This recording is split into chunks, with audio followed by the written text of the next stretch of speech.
god, here we go. New game. Oh god, that's loud. Oh, that's right, I forgot. Episode 1 is called Turnabout Trump. Here we go.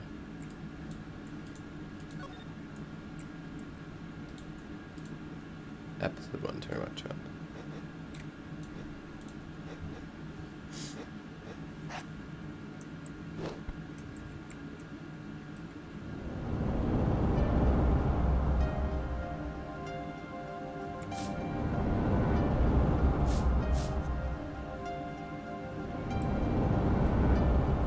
Showdown time.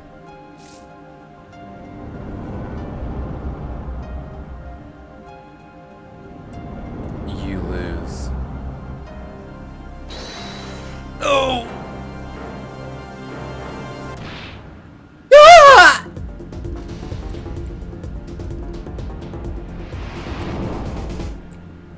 What the...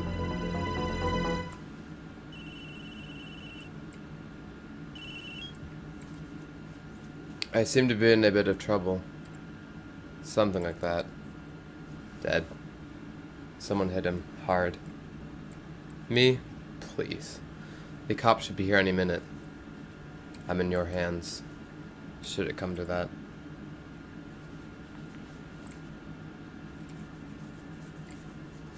Here we go. April 20th. So this would be 7 years after, I believe this takes place 7 years after Trials and Tribulations does, so this would be 2026. Or no, 2025 maybe? Something like that. Whatever. District Court, or 9:37 a.m. District Court, Defendant Lobby number 3. Oh, and we begin our game as Apollo. Freaking the hell out. Here we go. Panicked. I'm sweaty. I can admit it. I'm nervous. Ah, good morning. Good morning, sir. You look tense, Justice. Wound up tight. Wound up, sir? No, I'm loose. I'm fine. That screeching noise, is that your voice? I suppose it's to be expected. Your first trial ends in homicide. I guess justice doesn't start small, eh? I'm fine. I got up at 5 a.m. to do my Chords of Steel voice workout. I'm fine. Ah, that explains it. I did detect a certain rasping quality to your screech. I overdid it again. Oh my god. As you know, your client today is a good friend of mine. I wouldn't want to let him down. If you get my drift. Drift gotten, sir. I'm all over that drift. Oh my god. Did you hear that, Ben? Yeah. Yeah. So bad, oh. Big nice. As it happens, I dined with him the night of the murder. We can't let this case fall through. Alright. Yes. Yes, I'm fine, sir. One more thing. Don't say you're fine quite so much. People might take you the wrong way. I'll be preparing our case. You might want to introduce yourself to the client. Oh, here we go, Bino. Yeah. My name is Apollo Justice. If it isn't clear already, I'm a new attorney. And today is my first trial. Not that I'm worried or anything. The defendant has been accused of murder. My boss wants to help him out, of course, and so do I. I mean, there's no way he did it. Not him. No way. Oh, it's Beanie Phoenix, boyo. Nice. Whoa. Good, morning. Morning. It's all up to you today. First trial, nervous. Meeting him, cardiac arrest. I think I'm supposed to say something. Help? So you're... Fine! I'm fine! Mr. Fine, is it? Oh my god. Yeet. I did remember you having an odd name. Well, we're off to a great start. Are you sure you're okay? I mean, with me? Mr. Gavin is a top-notch defense attorney. And he's your friend, so why... You'll see. You can do it. Be confident. I'm really sorry this happened to you. It's time, shall we? Yes, sir. What?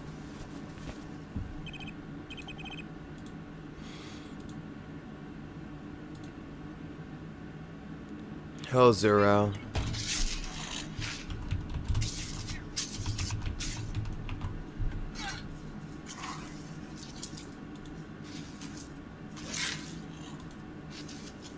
Okay, I need to focus.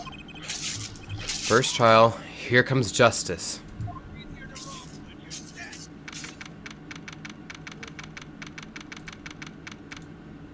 April 20th, 10 a.m., District Court, courtroom number 2. Ben, you still here?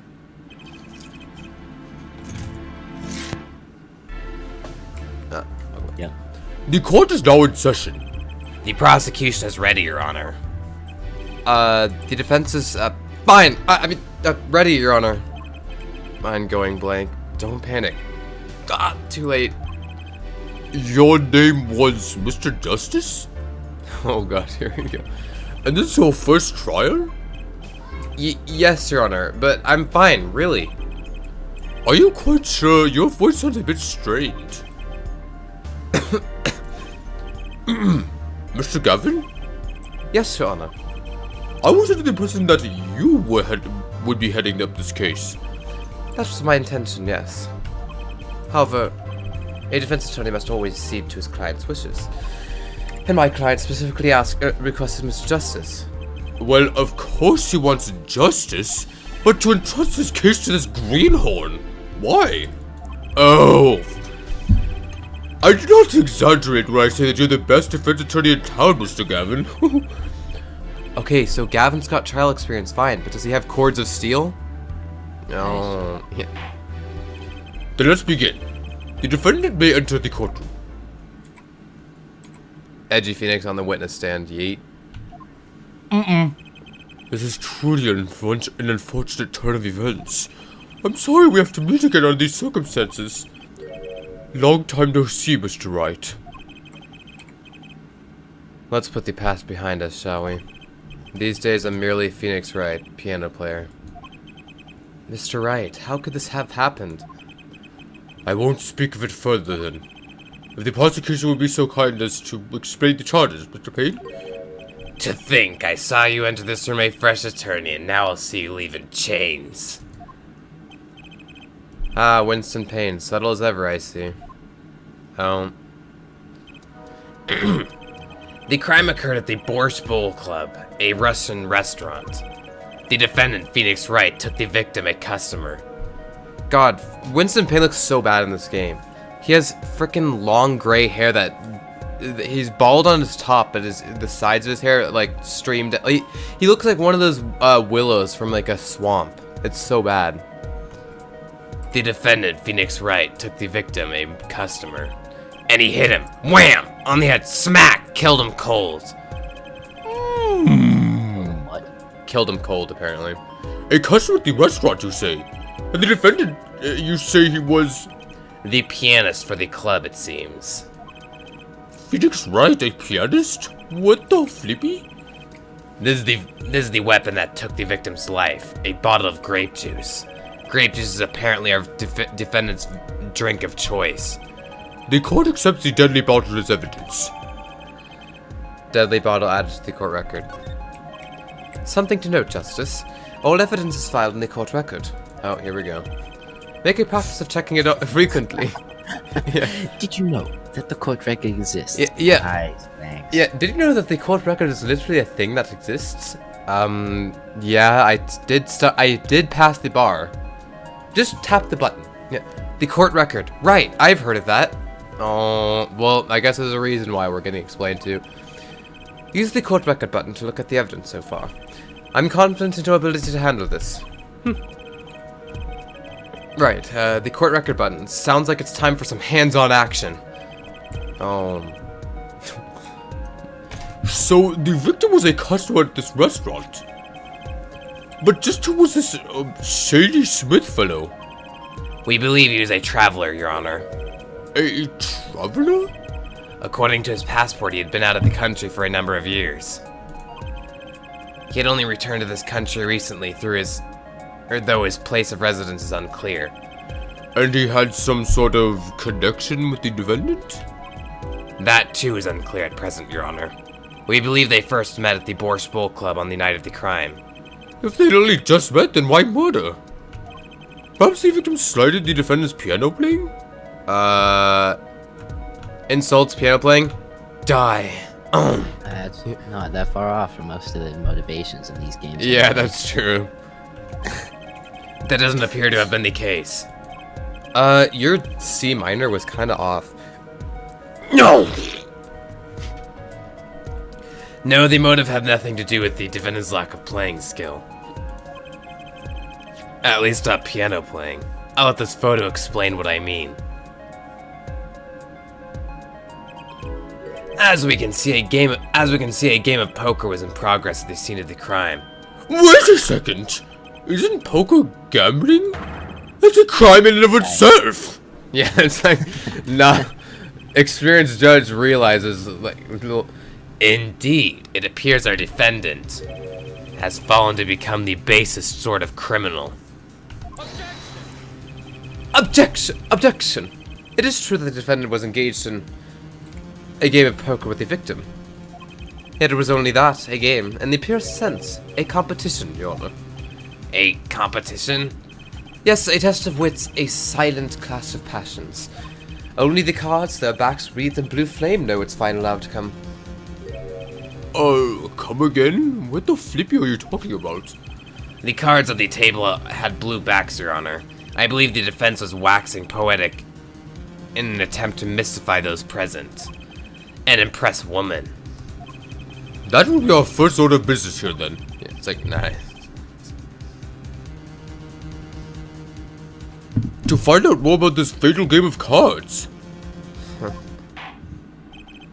Very well, defendant. You will testify to the court about the poker competition held the night of the crime. My pleasure. This is it, my first trial. Here goes nothing. Witness testimony of the competition. Oh god, Edgy Phoenix testimony. Here we go. I'm a pianist by trade, yet I can hardly play at all. Edgy Phoenix. Yep. My real job is to take on interested customers over at the poker table.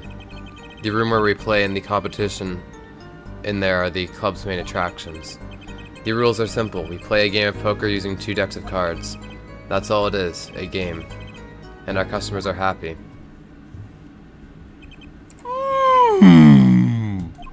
A pianist who can't play piano? What? Better than a defense attorney who can't defend. That's a lot of smack for him who, like, literally only lost 1 case, and that was intentional. Very well, the defense may begin the cross-examination. Right, Your Honor. What the? Why is it playing this theme already? It's playing the Tell the Truth theme at the very first... What? My first cross-examination. Don't blow it. Are you alright? You're sweating bullets. Bullets? Where? It's a figure of speech, Justice. Your voice sounds strained and raspy, too. My brain feels strained and raspy, sir. You've watched me perform cross-examinations many times. Though you've never done one yourself, have you? Care for a refresher? What to do? Should I ask Mr. Gavin for a refresher course in cross-examination? No thanks. Oh, Paul's doing the thinking thing where he sticks his index finger against his forehead. No need for help here, sir. I think I've got this one covered. I think you'd better do more than you think. You know it, or you do not. I'm fine. The cords of steel are ready for battle. Oh. My weapons press and present. Find any inconsistencies and any lies in the testimony and reveal them to the court. That is cross-examination. Learn it, know it, do it. Inconsistencies? Lies? Phoenix Wright?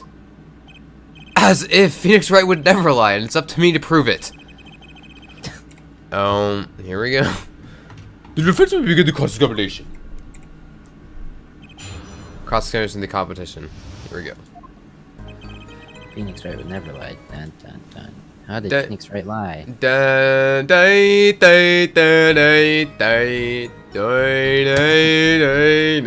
I left the courtroom. I'm out of here. I never saw it. Yeah, and I never saw Maya again. She died. DQ is a man of his word, so I'm sure she let him go. Or he let her go.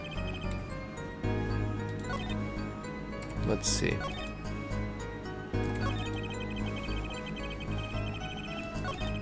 The rules are simple. We play a game using, or poker using 2 decks of cards. Hold it!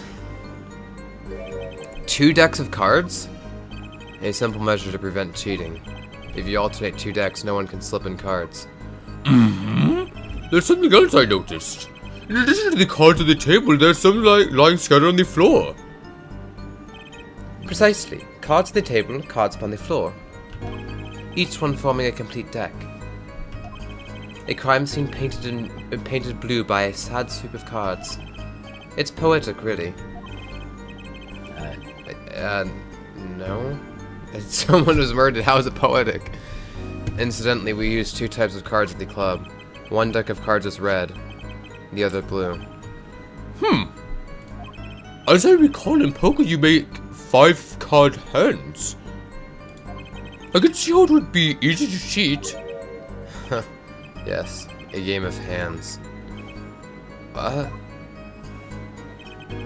That's all it is, a game. A game, and our customers are happy. Hold it! So, you claim you weren't gambling? That's right, it was simply a game. You didn't bet any money, not even a little. The only thing at stake in our game was pride itself. Well put, Mr. Wright! I've got a mind to play a hand of poker myself.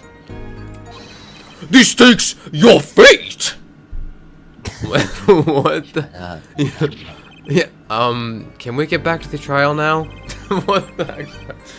I can't imagine Mr. Wright lying in a testimony. Isn't it a little early to be jumping to conclusions?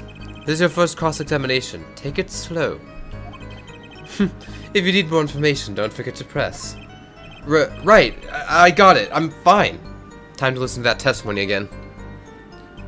I'm a pianist by trade, yet I can hardly play at all. Hold it! You can hardly play? Oh, I play sometimes, when customers demand it. So I play them one song. That's usually all they want. Was that supposed to be a boast just now? The title of pianist is a mask, a respectable face I wear for the world at large. Then why are you really at the Boys Ball Club? I was just saying when the judge is like, your fate! It's like, what the? Ben, you still there? Yeah. Okay. So my real job is to take on interested customers over at the board or at the poker table. Poker table. Hold it! They pay you just to play poker? That would seem to be the case. I'm a professional after all. Bah! Do I detect pride in that statement? It's just hard for an honest, hard-working member of society like me to imagine. Yes, your imagination was always a bit limited, Winston. Oh, Ouch. yeah. Oh, what? I've played poker for 7 years in that little room, and I've never lost once. What? You see why the customers come now? Defeat the undefeated poker champion. It's quite a draw. That is, I'm quite a draw. Wait, you've never lost once? Not even one time? As I said, I'm a professional. He's played poker for 7 years and not lost once. Is that even possible? The room where we play and the competition room in there are the club's main attractions. Hold it! Oh, it's Daniel. Hey, Daniel. Daniel Connors. The room in the crime scene photo is an attraction. It is quite a history, actually. The Borscht Bowl Club used to be a gathering spot for black market types back in the day. But black market? All in the past. Things like the black market are only on the silver screen nowadays. Suffice it to say, there were a lot of deals being made under the table. Right there in that room. A smoky room gambling hoods. You know, just look at this picture makes me feel bad. Epic. The bosses gather around the table, cutting deals safe from the eyes of the law. Meanwhile, a goon keeps watch through the small window. I can practically picture it now. That window does look like it would be good for keeping a lookout but little else. The room had a few other tricks to it, though it was common knowledge to our regulars. At any rate, they come to play poker in a room steeped in history. Despite the dark past, it was all just good, clean fun. This competition you're talking about. I believe the court understands the nature of the game sufficiently. That's right. It was a simple game after all. Are you sure? Oh no. What does the judge say that we don't? Huh? People are not murdered over simple games, Mr. Justice. What the heck? How does it... Is he going smart mode now? Defendant. It's going sicko mode. Yeah, This is my final form. Defendant. You were in the room the very moment that the crime occurred. Did you claim no connection to the crime? Now that's strange. What's strange? What the flippy? I was testifying about the competition that night.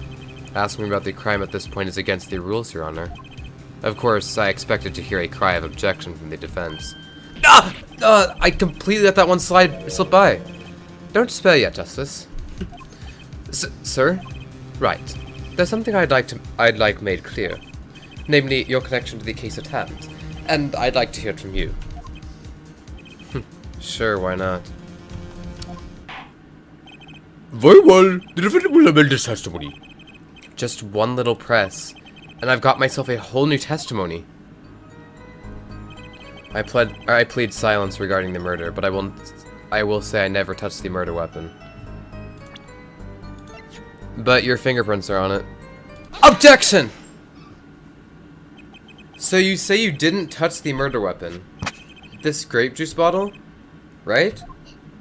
Feels so nice to have easy stuff again. From Edgeworth's final case, now in easy mode territory again.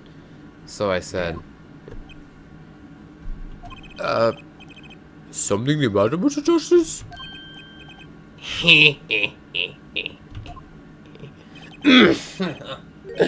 Oh god. His sprite where he flips his hair is so bad. He puckers his lips, like flips his hair and looks off into the distance. It's so bad. Pain. Too bad our new defense attorney never learned how to play dumb. What's this, Mr. Wayne? I examined the bottle in question, you see. What, Ben? Got him. Yep, got him. And it was covered with the defendant's fingerprints. Got him. Got him. Objection! So, Yes, so... No need to shout, Mr. Justice. I can hear you just fine. Oof. His objection theme was playing, and then after the judge said that this theme just instantly quieted, and it went wow. Nice, Apollo. Excess yelling can damage the judge's ears and our case. but what about my cords of steel? And anyway, what's so strange about fingerprints on a bottle in a restaurant? Well, that's true. The prince did. Objection. Wait, what was the judge saying? The prints alone don't prove he did it. Oh, they wouldn't prove a thing if they were normal fingerprints. Huh? But the fingerprints on the murder weapon were upside down. Upside down? What does that mean? It means he was holding the bottle inverted, and there can only be one reason for that.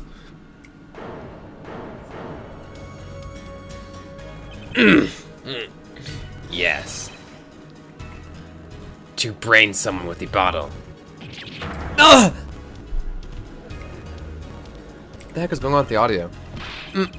Mr. Gavin, I think things just took a turn for the worse. Oh? Oh, thanks. Yeah. I see no problem, Justice. You really helped me out with that one there. Yeah. Oh, I forgot we just get carried this whole time. Huh? Yeah, you do? Yeah. Well, like, because the only thing that matters is the truth. There's a good reason for everything. You'll see.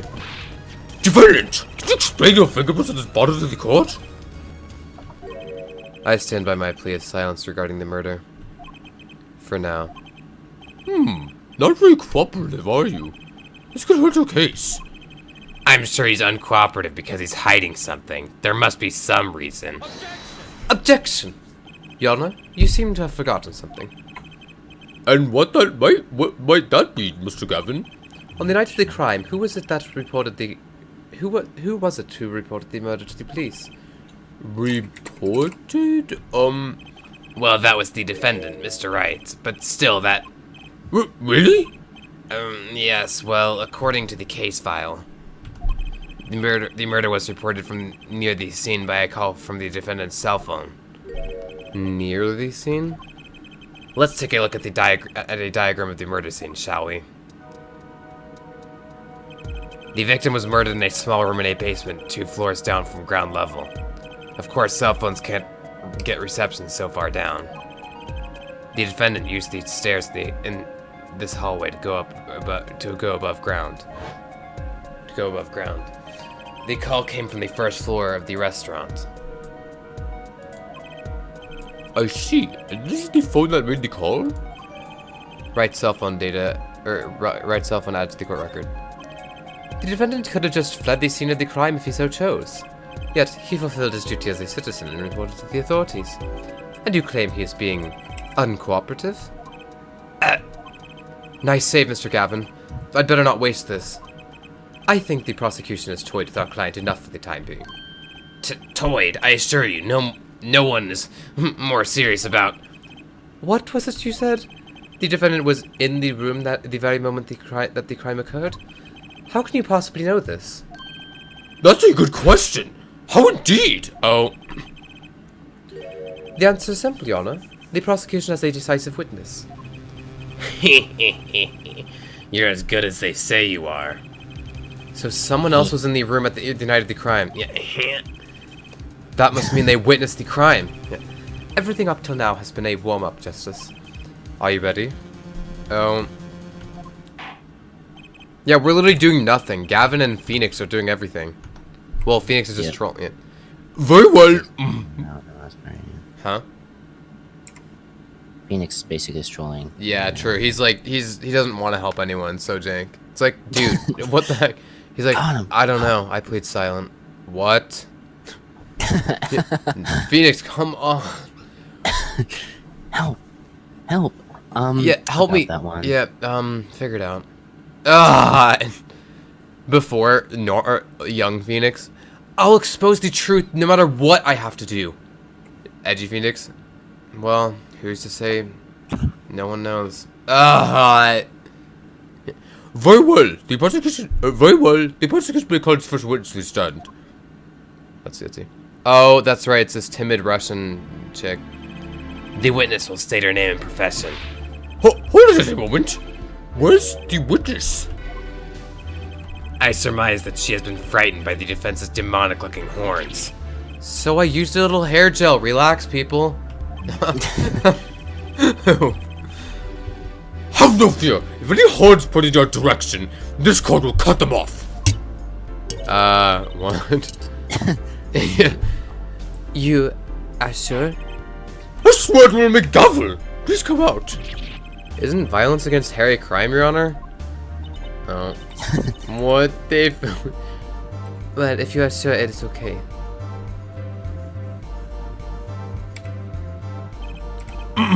No, the prosecution... Wait a minute. Would the prosecution care to explain the witness's, paraphernalia?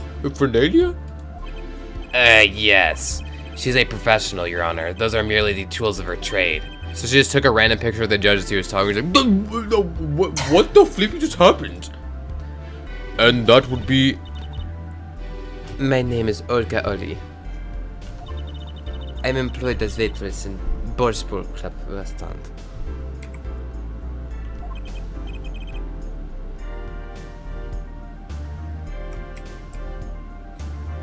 Then why the camera?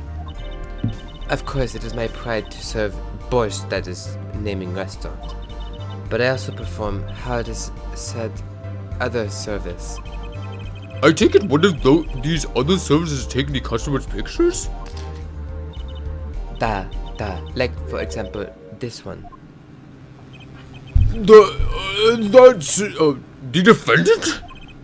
Indeed. On the night of the murder. Man in white hat is one who has gone kaput.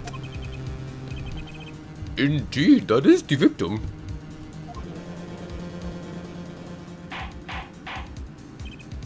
Order! Order! There's quite a piece of evidence to casually drop into our laps.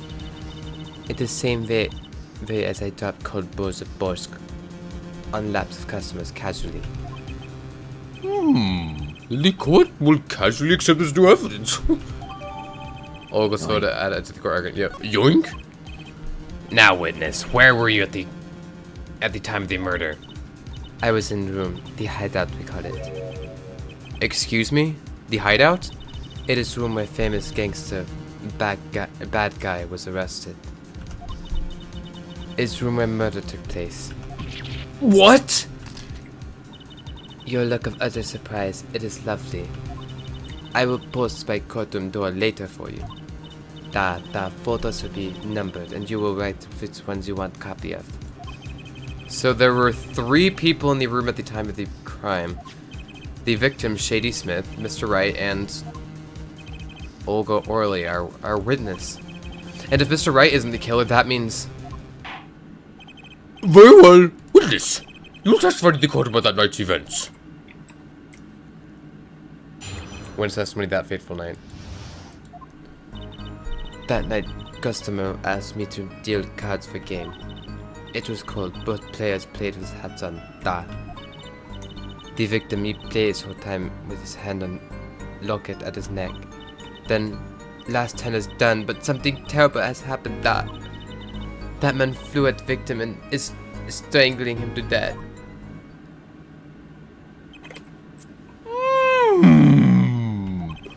Incidentally, who won the game? Isn't it obvious? The winner was the victim, Mr. Smith. Objection! That's ridiculous. Because Mr. Wright can't lose. Nice. Yeah. Justice. That was a really Yeah. excellent argument right there. Yeah. Justice? Maybe you can come up with a more legitimate objection. But he hadn't lost in 7 years. Take it from me, kid. It happens. I didn't lose a case my first 7 years as prosecutor, either. I'm so doubtful. Incidentally, I have some evidence here. These are the poker chips as they lay the very moment of the crime. The hand and chips on this side belong to the defendant, Mr. Wright. Those on the far side belong to the victim, Mr. Smith. Chips, you say? I mean, yes. Imagine that poker's war. Your hand is your army, and the chips are the spoils. I know that. After all, in my youth, I was known as the poker head of court number 3. The fuck? Yeah, one. I think he means poker face. Looking at this picture, it does seem that most of the chips are on the victim's side of the table. Chip photo added to the court record. Very well, the defense may cross-examine the witness. Cross-examination that fateful night. I don't think we need to say state here because I know right. Well, we might as well.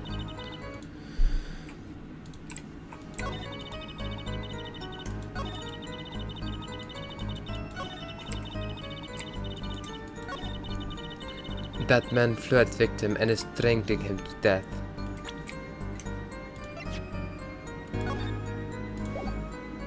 Objection!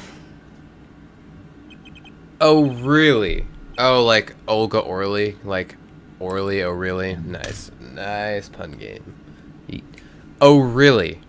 Strangled, you say? That's odd.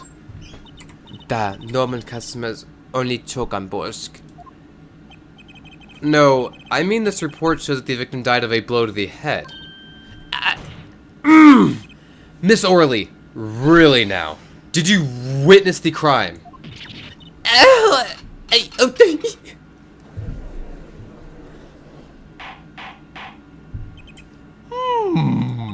Look at the picture. It doesn't seem like he was hit. So the witness, her sprite, she's always holding a bowl with a crab in it, and she just yelled and they all threw up, and then she like did like the Peter Parker scene where he catches everything and she goes ching ching ching. It's really jank. Look at the picture. It doesn't seem like he was hit. He's still wearing his hat and everything.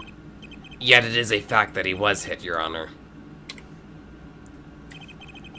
Here's a photo we took of the victim with his hat off during our investigation.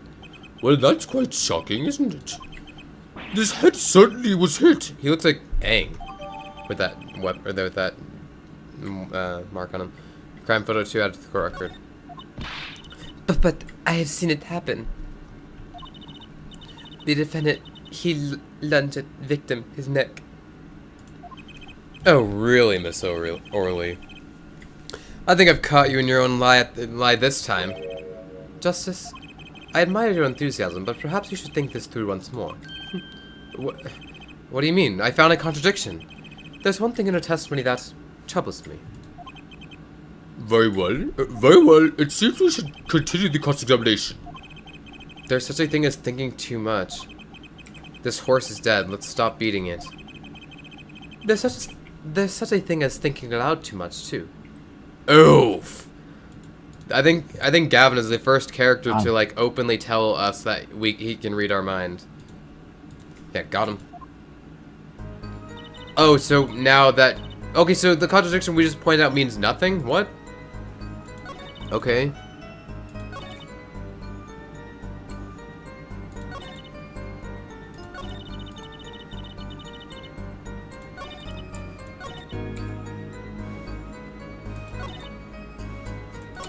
After the defendant tried to strangle victim, he hit him with butter.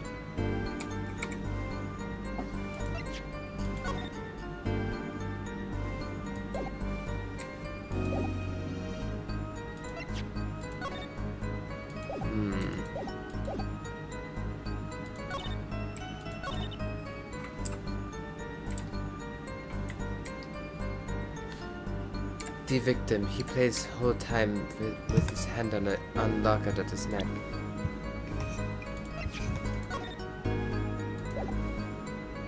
Objection! The witness's statement is clearly faulty, Your Honor. Oh no. Here we go. Yep. I'm sorry, but I can see nothing faulty. Unfortunately, I will have to penalize you, Mr. Justice. Ugh, I must be on the wrong track. The victim, he plays whole time with his hand on locket at his neck. Objection! Oh, I presented just the... But both photos show that he's not wearing a locket. Come on. Oh. Just had to show the closer up one, I guess. You know, there was one curious part in her testimony, just like Mr. Gavin said. But what does it... what does it mean? Mr. Justice, would you care to explain what it is you're thinking so intensely about? Recall the testimony, Your Honor. The victim played with his hand on locket at his neck, I believe she said. I hope you aren't about to raise an objection to the witness's grammar. No, but look at this photograph. Do you see a locket on the victim's neck? Well done, Justice. I'm impressed. I knew you'd be able to handle this. But what does it mean? If we are to believe this witness's testimony as is, then the locket disappeared following the victim's death. Lockets don't just disappear, Your Honor. It's quite simple when you think about it. Oh god, the audio got messed up again. So whenever I alt-tab, apparently. Oh, and I can just hit alt again to fix it. Okay. Hello, Tade.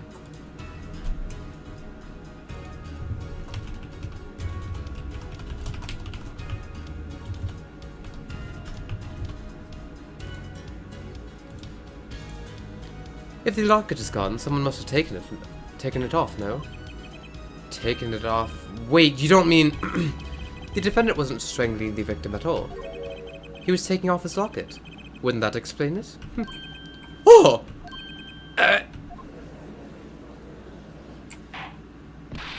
Did you find it? What did you say to this? Say, Yes. I just noticed this, but you have something hanging on your neck, don't you? Oh, you mean this? Oh, Phoenix is wearing a locket. Great, that makes him ultra suspicious. If he took the locket off the victim's neck and is wearing it right now, nice, Phoenix. Yes, a locket with a photograph inside. A photo of my daughter. Come again? That's right. You have a daughter? We confirmed it at the time of the arrest.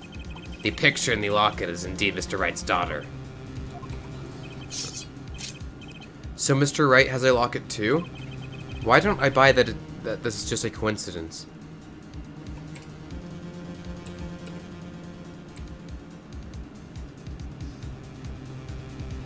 Probably because it's not.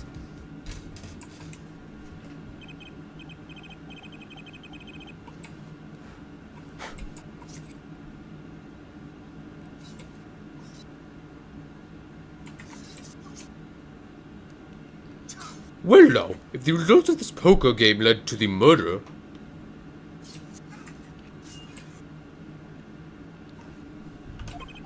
Perhaps we should hear a bit more about the outcome of the game. Further testimony won't really be necessary. It's clear the defendant lost. Badly. Sorry, you will testify to the court about the game played between the victim and defendant.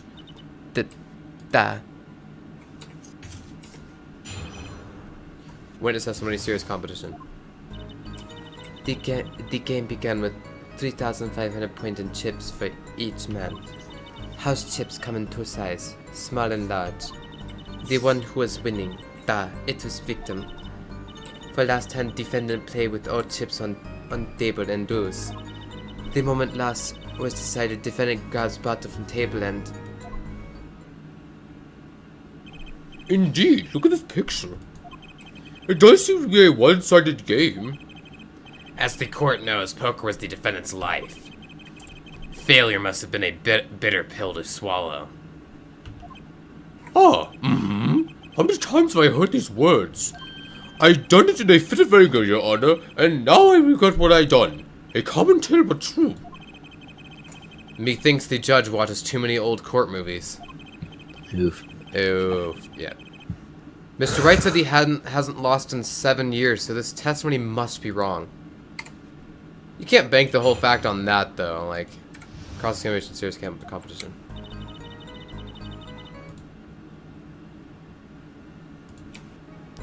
The game began with 3,500 points in chips for each man. Hold it! Are those the usual starting points? Were any special rules used? No, not special. Usual game, usual Why should rules. you talking? I'll be doing. Huh? What, Ben? I should you guys talking about a poker game. It's actually really important to the case because it's the motive that they're using. Because, like, Phoenix lost, so he killed him. So if we can somehow prove that he didn't lose, maybe, perhaps, then it would eliminate their motive. But yeah, it seems kind of weird that we're talking about a poker game as opposed to the murder. If each man began with 3,500 points, then the total would be, exactly 7,000 points. Please, this isn't calculus. It's not even long division. Got him. Got him. House chips come in two sizes, small and large. I'm still mad that we lost health, but so... Hold it! Are the chips in this photo all of the chips that were used? Of course. Huh? Something's fishy with these chips. Should I press harder? Press harder. Maybe you could explain a bit about these chips? Explain? What is there to explain? Be explained. Objection! Poker chips are poker chips. They're not fish and chips, not a chip off the old block, not a motorcycle cop, not a... Yeah, Got him. Yeah, gotta... Thanks. Now that I've pressed her, I'd better ask something.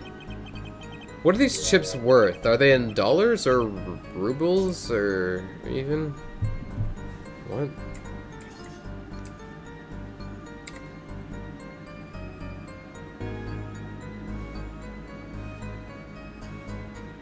Oh, rubles are the Russian currency, of course. Makes sense. Нет. As I've been saying before, it was game, not gambling. Hard perhaps for capitalists to understand. What? Intriguing. So wait, Russian dollar's worth around the same money as a Chinese dollar about? Yeah, no, she said hard perhaps for capitalists to understand. That is just a game, not gambling or something like that. 2 types of chip. 100 points chip and 1000 points chip. It is not money, da. Justice? Sir, don't you find her comment interesting? In more ways than one, sir. I'd have it added to a testimony myself. Well, does the defense want to add the witness, to add her to her testimony? Add to testimony. Yes, I do think this deserves further scrutiny. Add it to the testimony. I wish I knew where I was going with this. Very well. What is if you would be so kind? Your honor. And we've got her now. One kind of tip is worth 100 points. Other kind is worth 1,000. 2 kinds in all. See, the crux here, Ben, is that she's saying 100 points and 1,000 points. But if you look at the photograph, that doesn't add up. Because if they're to claim that the victim was winning, he has what? 9 black chips, which are supposedly worth 1,000 if he was winning. That's 9,000. That's already over the 7,000 point limit. So perhaps, maybe the red chips, the red smaller ones that Phoenix has 3 versus 2, maybe those are the 1,000 ones. We have a misconception of which ones are worth which. Objection! You're sure it was the victim who won? Absolutely sure. Objection! It seems our new attorney is a bit confused. A glance at the picture is enough to tell you who won, if you're not in kindergarten. Just for safety's sake, could you explain the problem to the court? Of course, Your Honor.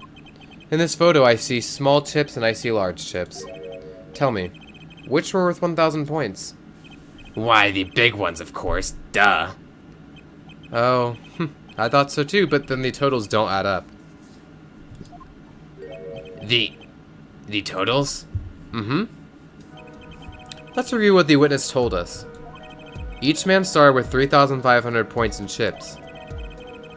And the combined total value of the chips was 7,000 points. Yes, If my calculations are correct, let's see. 3 plus 1 carry the 5. They are, Your Honor. Now. Look at this photo. They are, Your Honor. Now, look at this photo that allegedly shows all the chips. How's Skyrim Bino? Fine. Good. Is that camping mode really fun though? Like to interact with all the content of it? Yeah. Most of the time it's not glitching out. Does it glitch out sometimes? Mods always do be glitching out like that sometimes. That's fair, because they're not made by Bethesda. Yeah. If the big chips are worth 1,000 points, and the small chips are worth 100, and you add them up, How much is it? do it yourself. You aren't in kindergarten, are you? Oof. 10,600 points. These chips don't add up. Um, Yeah, got him. This clearly contradicts the witness's testimony. But why? How could this be? Exactly, Justice. Now that you know the what, you must determine the why. Right. There's only one possible way to explain this contradiction.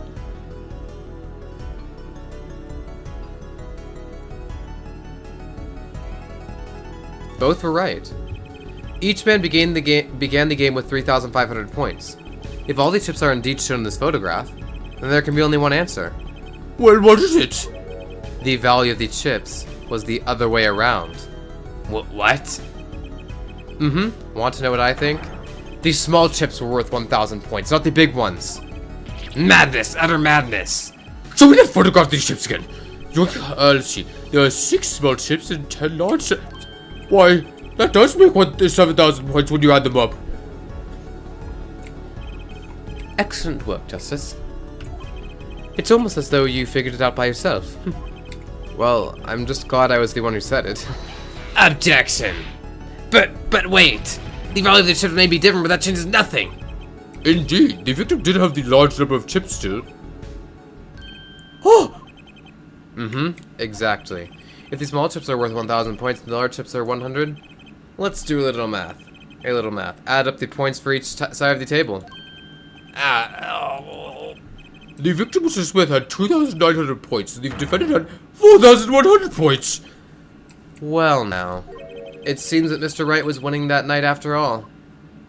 That's impossible! My client had even less reason to kill the victim.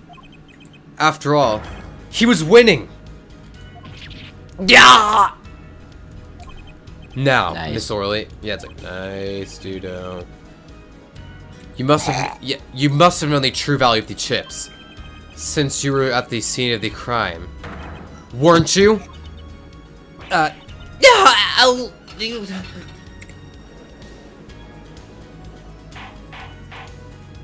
Order! Order! The prisoner defendant has lost his motive. And Mr. Wright's supposed defeat never happened.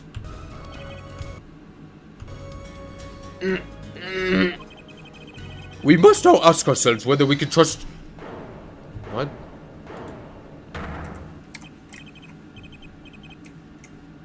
We must now ask ourselves whether we can trust the witness's testimony after... Hold it. excuse me, what is it, Miss Orley? I did not want to be saying this, but actually, you see, See what, Miss Orley? What do we see? in the last hand there was cheat. What? A cheat? You don't mean a trick? Wait, what do you mean, a scam? They're all the same thing! What the fuck? Why did it take them so long to... I don't know. For some reason, Nepal is actually smarter than these people. Somehow. How? I know. That's pretty hard to do. You know, being Apollo and everything. Yep. He's still getting carried, though. Yeah, always getting carried. True. Not a moment when he's not getting carried. Just like Phoenix got carried by me in the first few cases. Yep. Yes, there was cheat in last hand. That is why game ends with chips as they are. Great. Just great. First we have lying, now cheating. Well, this case certainly has taken a turn. For the interesting. Witness, you will please testify to the court. Tell us about this cheating in the final hand. Oh, great. Witness testimony in the final hand. The last hand, both men had full house. There is 4 of each card in deck from ace to king. If you look at both men's hands, cheat is more obvious. The next moment, game becomes argument. Da! The defendant's trick was exposed. He took battle in his hand, poor Mr. Smith. Miss Orley, why did you not tell the court about this from the very beginning?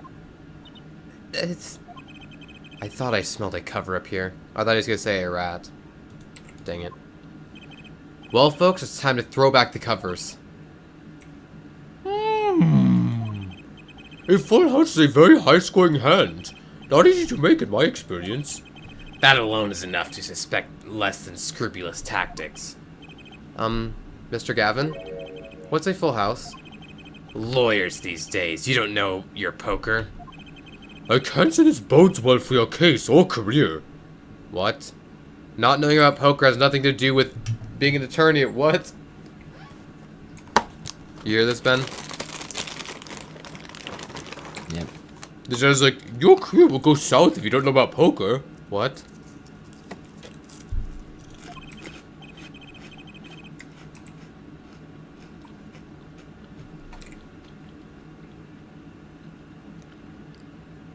What is this? Some kind of secret poker ring? Or what is it? Some kind of secret court poker ring? Justice. You know the terms one pair, two pair, and three of a kind, yes?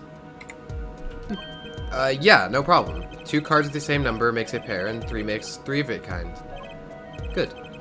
Now picture a hand with 1 pair, and 1 3 of a kind. That's a full house. That doesn't sound very easy to make, does it? You can see each player's hand in this photo. Wow, they both have full houses.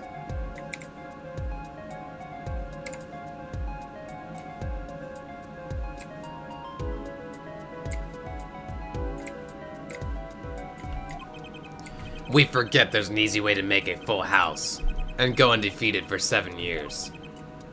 You cheat.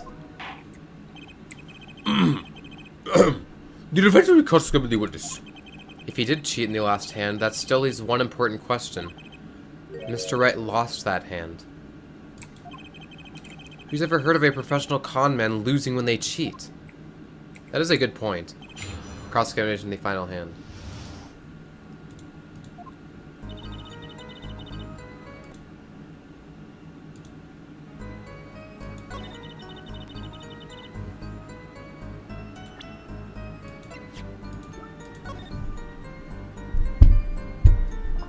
I don't see anything wrong with this. The guy had 3 kings, 2 aces, and Phoenix had 2 aces and 3 sevens. What's the problem? What are you trying to do? So we have to figure out if she's lying or not. She's basically saying that Phoenix cheated in the final hand because they both had full houses and the circumstances made it impossible, which is weird because Phoenix has 3 sevens, a heart, diamond, spade. I mean clover. Or club. Then he had 2 aces of spade and diamond.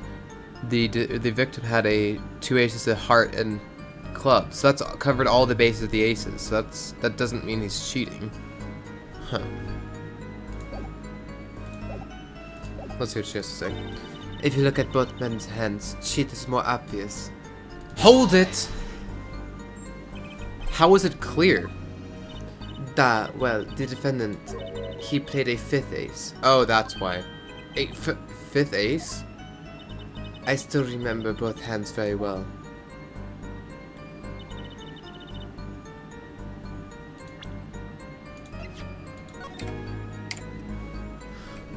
Oh, that's weird. So she's saying that the victim had 3 aces in his hand, but in the photo he only has 2. That's why she thinks he was cheating, but we can't see that evidence. Mr. Smith's hand has 3 aces. 3 aces. And Mr. Wright's 2. Obviously, cheating was afoot. Or perhaps I should say a hand. Nice. Got him. Yeah, got him. Your Honor, perhaps this can be added to the testimony without Mr. Payne's joke. Very well. The witness will add this detail to her testimony, please. Mr. Smith's hand had 3 aces, Mr. Wright's 2. It is 5 aces in all. Objection! It appears the witness is mistaken. Mistaken? But my name is... Look, this piece of evidence clearly contradicts what you said in your testimony. That's the fault of the chips, is it not? Justice, perhaps you ought to explain your point in a way that the judge can comprehend. In other words, use your finger to point out your point. Yes, please point out the contradiction of this photo. What particular point contradicts the witness's testimony? Take that! Miss Orley, in your testimony you made the following claim. Mr. Smith's hand had 3 aces.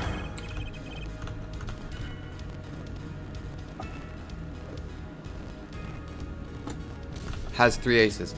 But as you can clearly see, the victim's hand only held 2 aces. Objection. Well, maybe the witness was simply confused. Perhaps it was the defendant's hand that held the 3rd ace in question. Objection! Take another look at the evidence. As you can see, the defendant also had 2 aces in his hand. Where's the 5th ace? I see cheating, alright, and it's going on right here in this courtroom. 2 aces in each player's hand does make 4 aces in total. 4 aces total. Hardly proof of cheating. Wait, please. It is true, I've seen it. The 5th ace. There was cheating, I swear to you. I swear to you. That's odd. She must be lying, yet she's the most sincere I've seen her all day. You're right to trust your instincts. Mr. Gavin? Who knows what lies in store for us in the trial ahead? Your Honor, if I may, I have a suggestion. What might that be, Mr. Gavin? If you don't mind, perhaps we might examine the actual cards. The cards? Mr. Payne, Yes? the players' hands that night were set aside as evidence, were they not? The defense would like to request that the cards be shown to the court. Very well, the prosecution will submit this evidence. Which will you examine? The victim's cards or the defendant's cards? If these cards don't prove cheating was going on, nothing will. Now, which of these cards is more suspicious?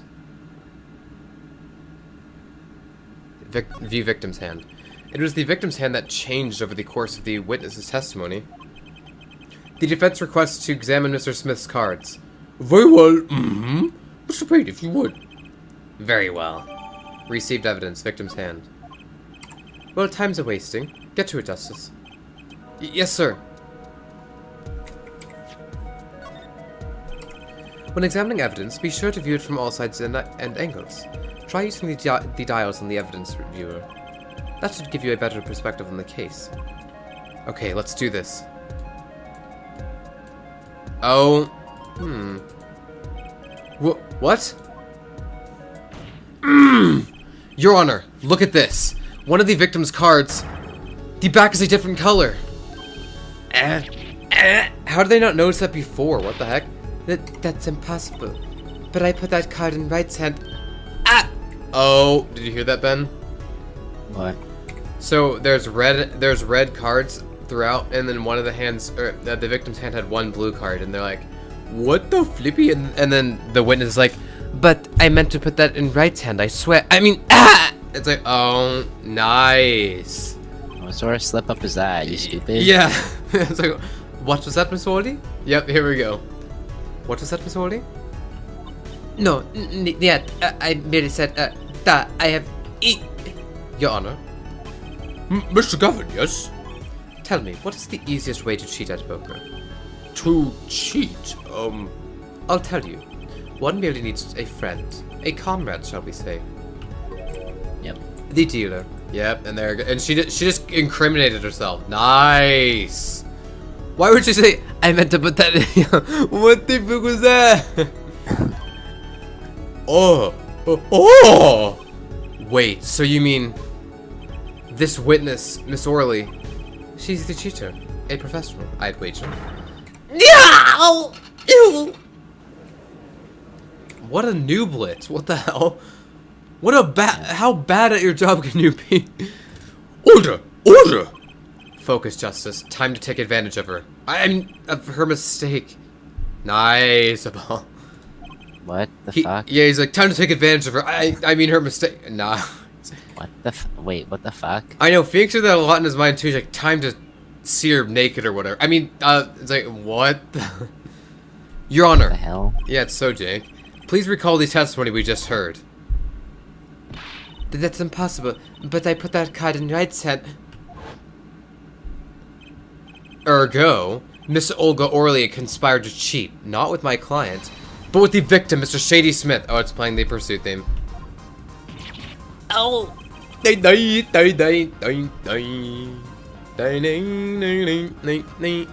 only did she cheat, she cheated poorly. Yeah, yeah, wait. Not only did she just admit to it, but she planted on in the wrong hand. How could you? How bad do you have to be at? What the? Therefore, it's not hard to imagine an altercation between her and the victim. What? Wait, you don't mean the defense isn't accusing the witness, Miss Olga Orley, are you? Time for justice. There were 3 people in the room at the time of the incident, and if Mr. Wright isn't guilty, that means. I am. The defense accuses the witness, Miss Olga Orley, of murder.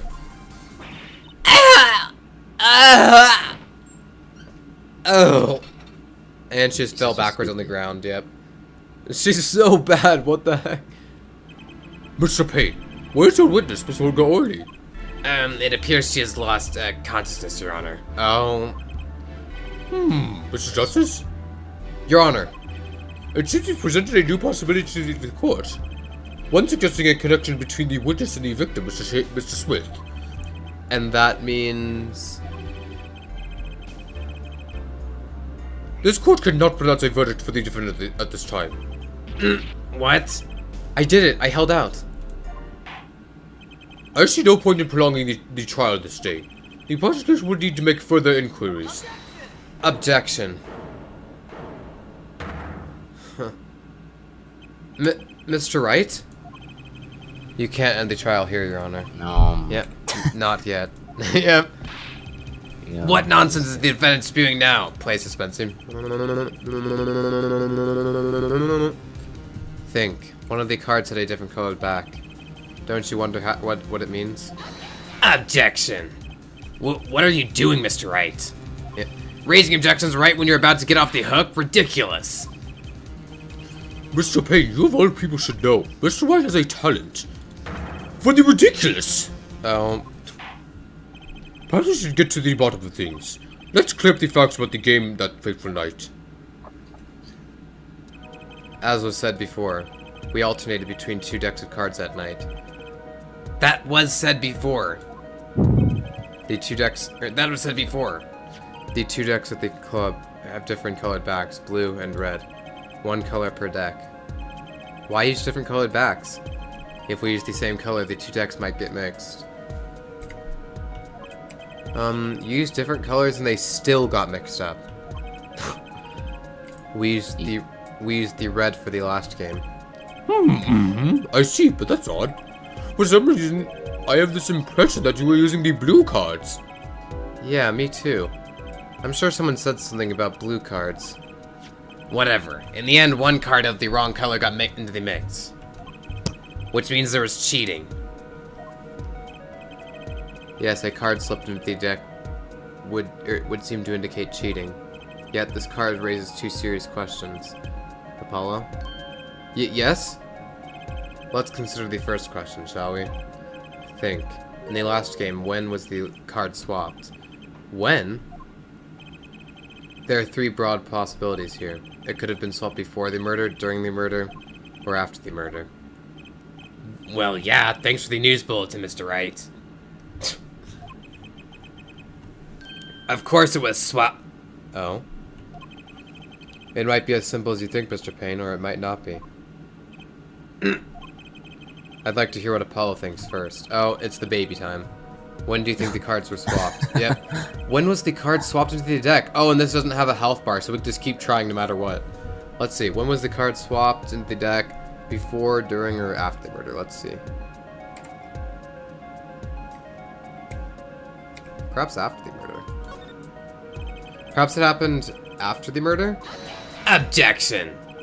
What's that? What's that? Ridiculous. What's the point of cheating after the hands have been shown? That's silly. Objection! Yes, but tell me. How do you swap cards during the game? I'll take silly over impossible. Objection. Take it from me, son. There's a lot of silly in this world, but very little impossible. Oh, even when the backs of the cards are a different color? And if you pulled that during the game, you'd be caught in no time.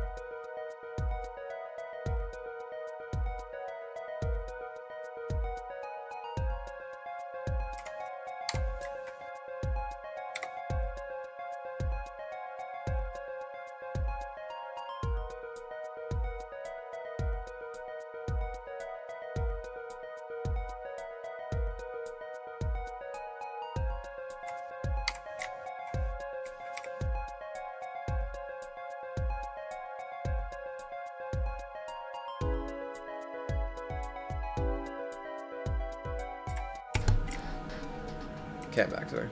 Starting to agree. If you pulled that during the game, you'd be caught in no time. Oh! Yep, see? Can't do that during the game with different colored backs. Makes sense. Quite true.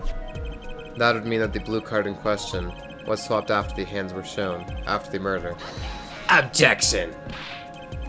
Okay, this is going past silly and straight on to crazy. ask again, what's the point of cheating after the game's over? Who would do that? Who indeed? That's one of the mysteries before us. God damn it, Phoenix. Stop being so cryptic on purpose. Ben, have you seen his smiling sprite where his eyes are shadowed out and he's looking down to the left? Oh, nice. Why'd they add a sprite for that? Because, why not? Here, let me send you a picture of what it looks like. Look. God, it's so bad. I'll send it to you through Discord, let's see. Yeah, look at this, Ben.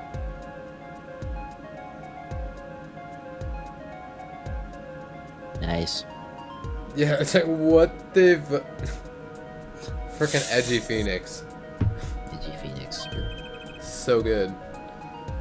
There's another? Yes, a simple yet decisive question must be asked. I feel like when Phoenix comes back from Dual Destinies, he is a much more experienced person.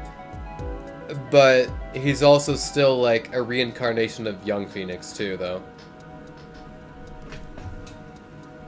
Yes, a simple yet decisive question must be asked. Who swapped the red card for a blue card? Who? The game and murder is done. The victim is dead. Only two remain in the room, alive that is. The defendant, Phoenix Wright, and our witness, Olga Orly. Okay, so who was it that swapped the red card for a blue?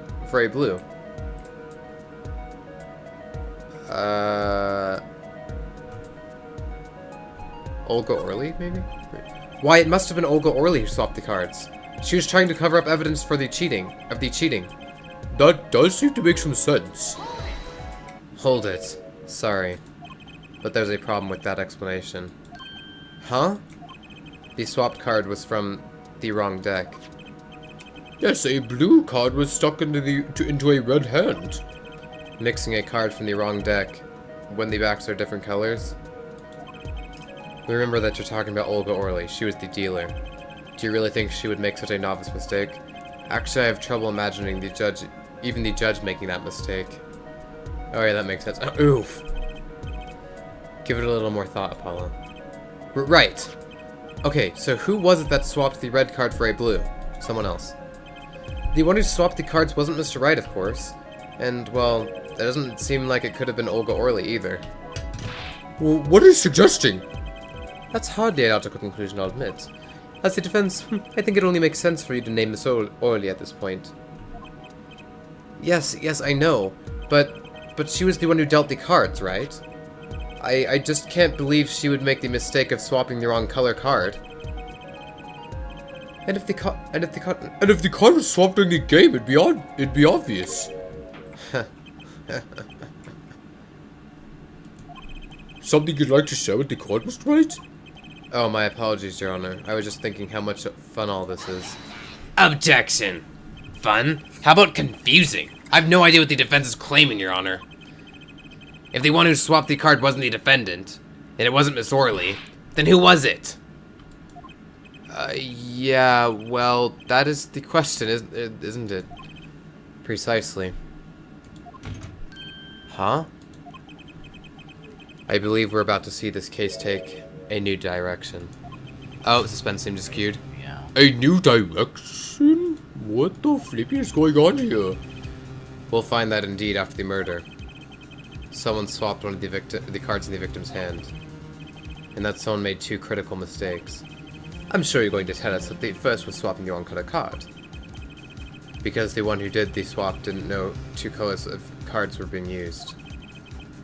The other mistake was the number on the card. Right. The person replaced the fifth ace with a king.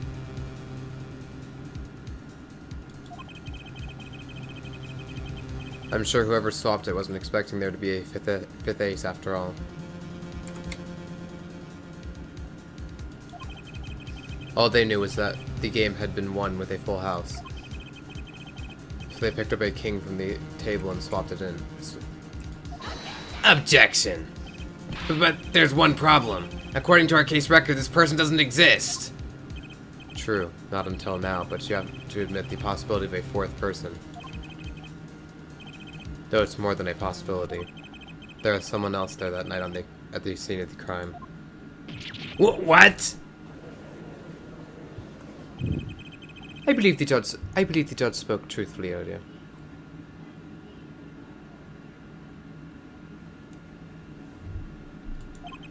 You do make trials. Ridiculous, Mr. Wright.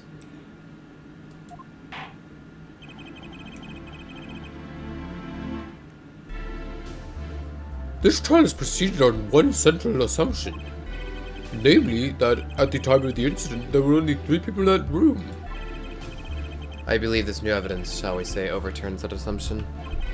The problem is that you chose to conceal this information from the court. Finally! I suppose that is a problem, yes. Court is adjourned for a brief recess. Mr. Gavin, I'll see you in my chambers during this recess. Certainly, Your Honor. Very well. The trial will resume in 20 minutes. April 20th, 11:52 a.m. District Court, Defendant Lobby number 3. That was quite unexpected, Mr. Wright. To suddenly claim there was another person at the scene of the crime like that. I must ask, is it the truth? Well, no. I think you'd know the answer to that. Being mysterious, are we? Sadly, I have no time for mysteries. I'd only ask that you leave the defending to your defense in the future. Oh? Otherwise, I cannot guarantee the outcome. Did you hear that, Ben? What?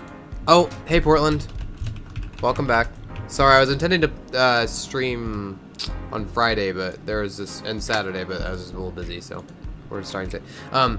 Ben, he just said, like, he's like, Mr. Wright, to suddenly claim that there's another person in the room, I just suggest that you leave your defense to your defense. Otherwise, I cannot guarantee the outcome. Nice. It's like, oh, oof. I see you haven't mellowed out one bit, Kristoff. Justice. Yes, sir. The judge has summoned me to his chamber, so carry on without me. You did well, Apollo. I still don't get what they mean about the 2 mistakes, because of course the one mistake was the colored back of the cards, but they said the other mistake was that the number of the card, because he didn't know that there's a 5th ace in play. Oh, because when he took out, he thought there were 2 full houses or whatever. So when the person replaced the card, instead of putting in another ace, because that would mean that there was a 5th ace, they didn't know that there's a 5th ace, so they just put a king in there to make a full house. I see. That makes sense. Okay. Can I ask you something? Sure. That locket you wear, is that really yours, Mr. Wright? Ah, you're wondering about the victim's disappearing locket? Here, you can take a look at it. That's a picture of my daughter in there.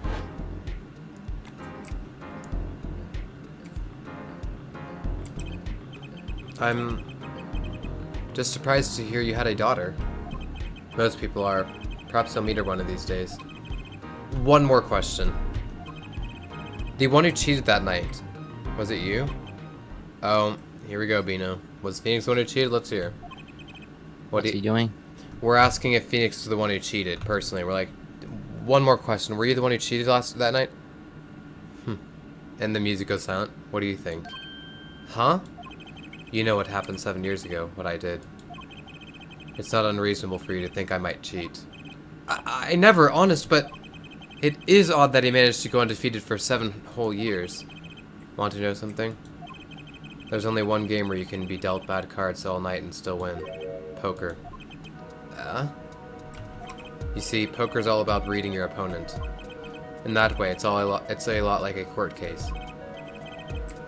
Poker is like trial law? Figure out what your opponent is thinking and you win. Well, yeah, but that's harder than it sounds. I think not. Try as they might to conceal it, everyone reveals their true thoughts in the end. Their body language can become a valuable source of information. You're kidding! That witness, for instance, Miss Orley. She would touch the back of her neck during certain parts of her testimony. Did you notice? Did you notice? No. Come on, who'd notice that? Words, habits, twitches, it's all information for the reading. That's the secret to winning, Apollo. Someone taught me, and now I pass the secret on to you. Now you get to do this. Yeah. Detect the twitches. Yeah. Except Phoenix didn't do that at all in the beginning games and use the stupid Madrone. Yeah. Well, the thing is, Phoenix isn't the one who gives the ability. It's because, or they explain Apollo's ability later. It's like some special. It's actually some. They say it's like something special in his body chemistry, and he wears. Or they'll explain it later. But yeah, for some reason he wasn't able to use it then. But I'm not worthy. I mean, there's no way I'll pick up on these signals. Maybe he needed help from Phoenix too. No, you can do it. Huh? You just don't know it yet. What's he talking about? Oh god, is this like the thing where someone knows your abilities and you don't know it yet? Kind of thing? I forgot about that. But you will, soon. I almost forgot one more thing about this case. You should know. I haven't told the truth to anyone yet. Oh yeah, by the way, Portland, I don't know if you saw the last episode, but I had a webcam, and I didn't decide to use it this time, because, I don't know, it just, like, threw me off. It's kind of weird, but maybe I'll use it again in the future, who knows. You should know, I haven't told the truth to anyone yet. What? I knew it! I have my reasons, of course. All shall be revealed. Okay. And Apollo, I need you to be there defending me. I need your power. My, power? I had no idea my quartz of steel were that special. It's time. The real trial begins now. Do your best. To be continued.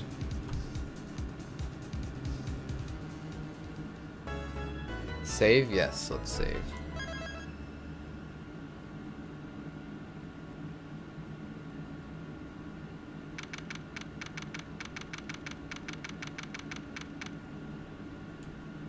We're gonna wait for Ben to get back, just so you know, Portland.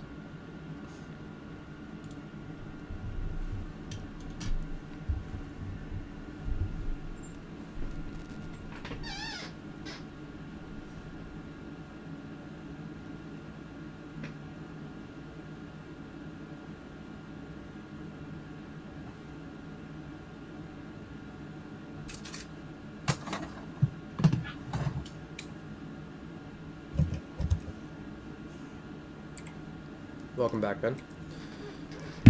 And now we're going back into the courtroom. April 20th, 12:14 p.m. District Court, courtroom number 2.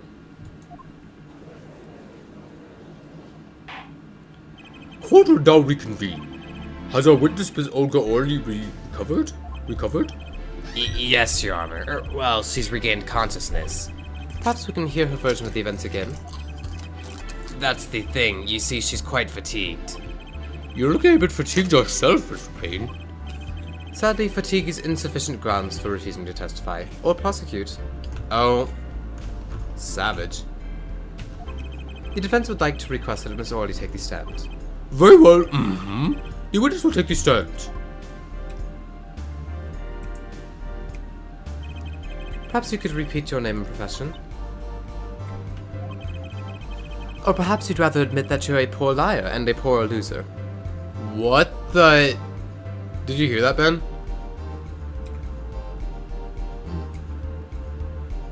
Ben? What? Did you hear that? What? Gavin was like, perhaps you'd like to restate your profession. Or perhaps you'd rather admit that you're a poor liar and a poor loser. My gosh.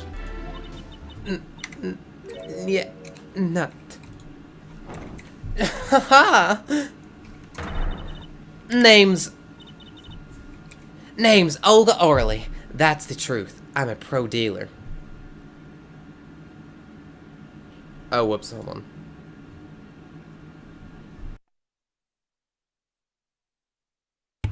Okay, I had to just, like, remember my... Name's Olga Orley. That's the truth. I'm a pro dealer. People call me Olga Quick Fingers Orley. Oh! Oh, really? Want to know something else? I'm not really Russian, and my last name sounds like oh really. There, that's the truth. I hope you're satisfied. Witness, you will tell the court what you really saw, or what you were really up to that night. Your final talk. With a plan, see? Let me remind you that you are currently under oath, Any further fabrications will have serious consequences. Fine. Like I said, I'm a pro. That guy Smith hired me to do what I do best. I was planted at the Boris Bowl Club several days prior to the night of the game, as a waitress. So you're in cahoots with the victim? Not that he needed my help. Smith is a well-known poker player in some circles, but winning wasn't the main purpose of this game. It was about destroying a legend, the unbeatable Phoenix Wright. The plan was simple, elegant really. You see, we set up a trap of sorts. I was to plant a card in Wright's pocket beforehand, and then deal 5 aces during one of their games. When their hands were revealed, Smith would call him out and search Wright. He would then pull out the planted card and the trap would snap shut.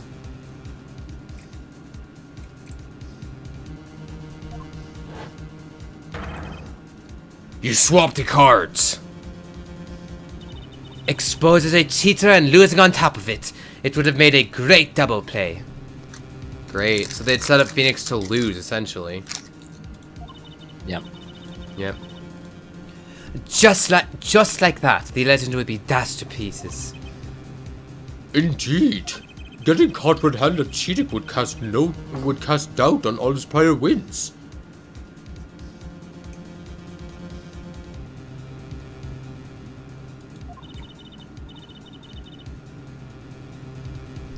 A 7-year legend destroyed by one little card. That was the plan. Oh, really, Orly? How droll. Oh.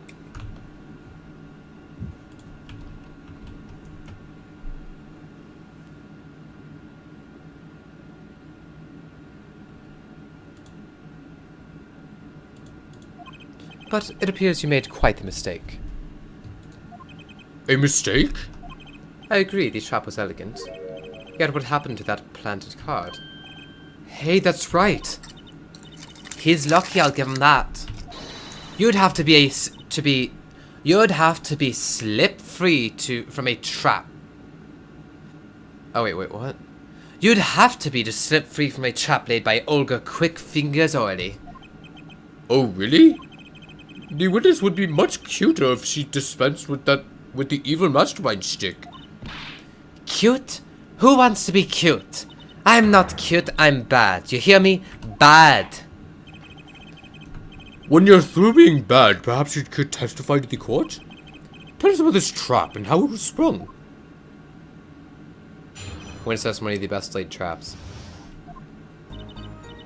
That night I planted the card like I was supposed to. And Wright lost the hand, just like he was supposed to.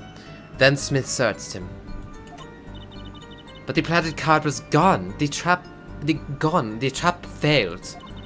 The next moment, Wright picked up a bottle and swung it. It wasn't me who hit it, Smith. It was a no-good cheating defendant.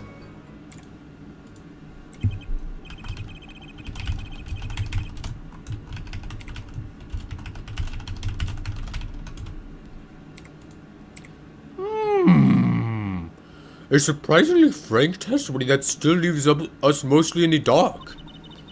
The trap was perfect, I tell you. Perfect! If that rotten cheater hadn't messed up. Look who's talking! Well, the testimony for what it's worth is all yours, Mr. Justice. Mr. Justice. With witnesses like her, who needs criminals? And with defendants like Mr. Wright, who needs prosecutors? Cross-examination, the best laid traps.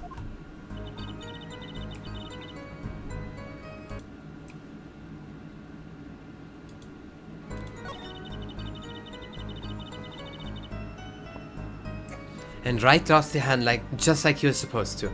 Then Smith searched him. Hold it!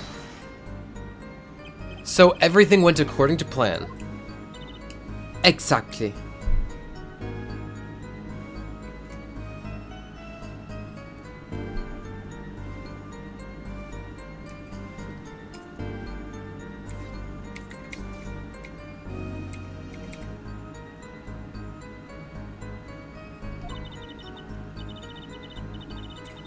The fifth ace came up, so it's obvious the switch went off without a hitch. Once the extra card was found in his pocket, Wright would be forever known as a cheat and a fraud. There are worse things to be known as, I suppose. Tell us what happened with the search. Have you been, Portland? It's been a while. But the planted card was gone. The trap failed. Hold it! Hold it! The card disappeared? Yeah, my trump card. The 5 of hearts. Gone. Without a trace. Poof! Zippo! We searched every nook and cranny. Even inside his cute little hat. But the card was nowhere to be found, is this correct?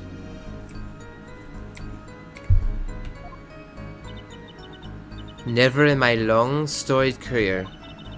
Never has Quick Fingers Orally been so readily duped. Oh, really? Mm-hmm. So what did happen to that 5 of hearts?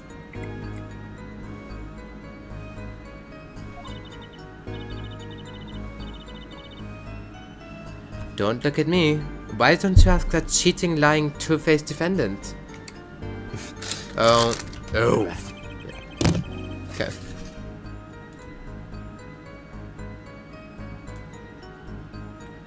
Yeah, I've been doing alright as well. I'm just trying to finish the last semester of high school.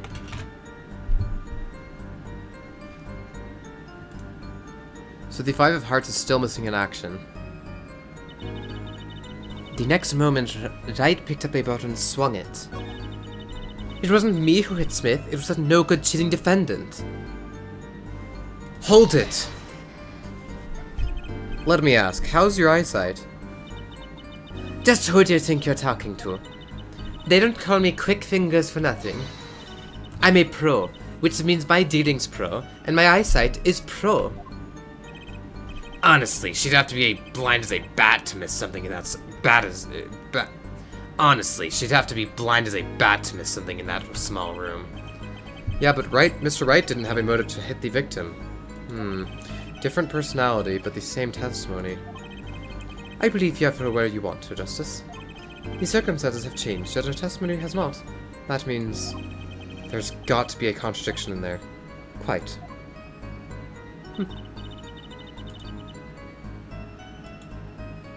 Thanks for asking, by the way, Portland.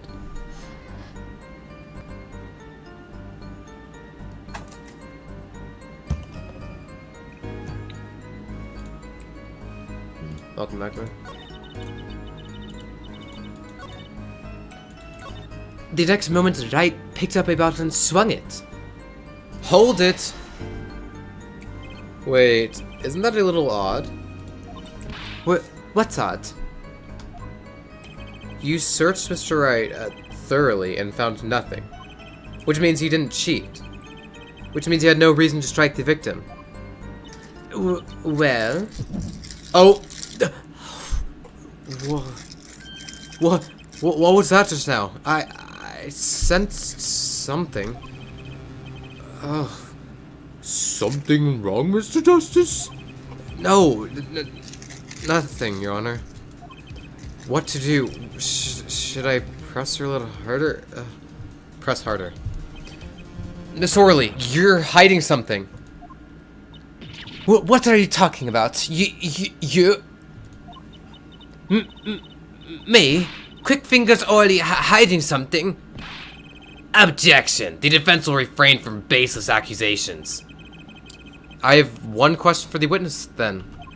You say you saw the moment the defendant hit the victim. Is this true? Of course it's true. I did see it, honest. Another screenshot, Bino. It's such a weird sound. Bling. I saw it when Wright hit him. With my own eyes, I saw it. What's this weird vibe I'm getting? Oh. That witness, for instance, was Orley. She would touch the back of her neck during certain parts of her testimony. Did you notice? touching her neck, was it? Oh, we're doing the first perceive, Bino. Whoa.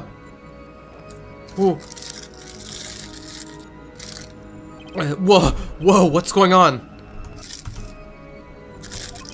This sensation, it's coming into focus. There, that twitch, it's so clear. It's like I could perceive her habit like I couldn't before. Oh. Gotcha! There we go. That was weird. But what? Yeah. Miss Orley, perhaps you are unaware of this yourself. Unaware of what? Whenever you get to a certain part of your testimony, you touch the back of your neck with your left hand. My neck? So what? What indeed, Justice? I hadn't noticed anything of the sort. When she does that part of the testimony, she's subconsciously recalling something. Her body reacts to the memory and she touches her neck. I'm sure of it. A memory? Would someone care to explain what he's babbling about? This is highly unusual, but let's ask the defense.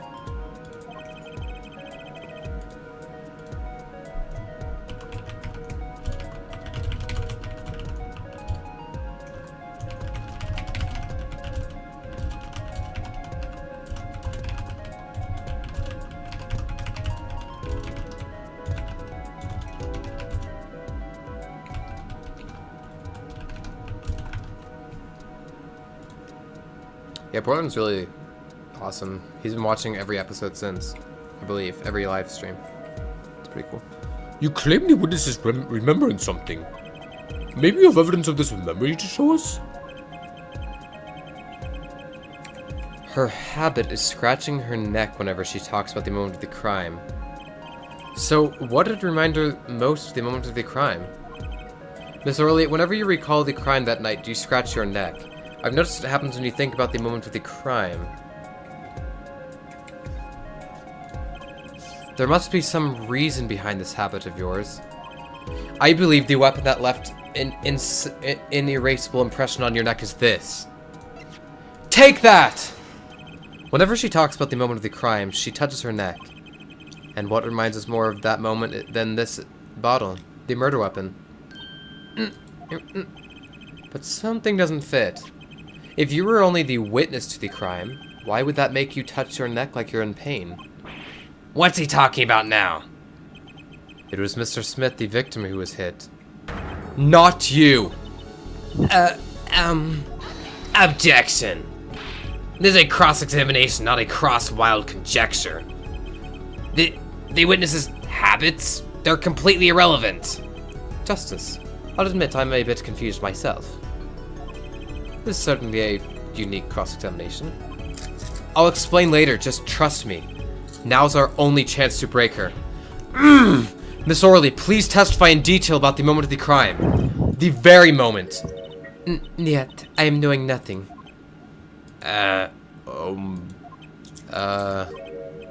We know you're not Russian. The witness will testify, please. Now.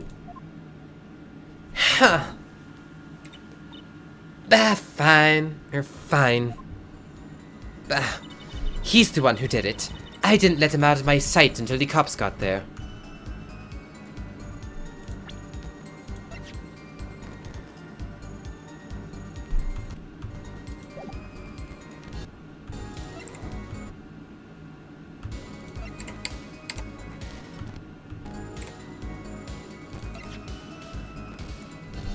Objection!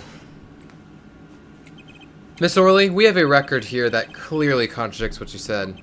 It states that the police were alerted by a report from the defendant. And we know that the defendant left the room, climbed the stairs, and made that phone call from the first floor of the Borscht Bowl Club.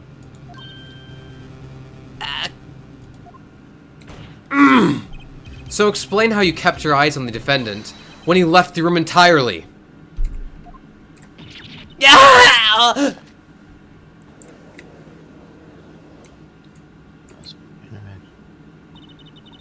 The man who picked up a bottle and swung it that night wasn't the defendant. Oh.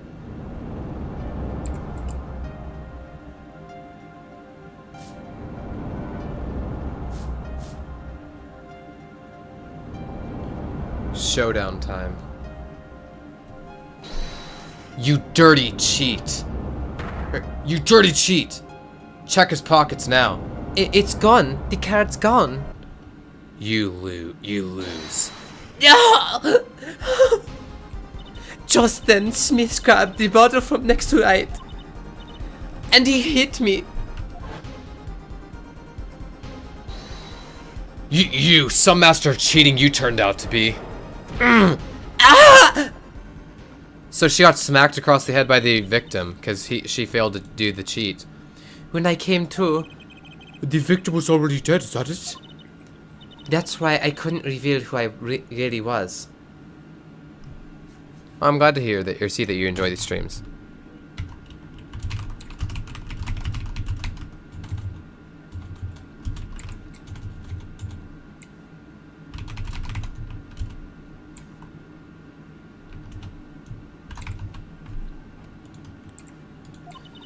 If it came out that I was in league with Smith, I'd be a suspect for sure.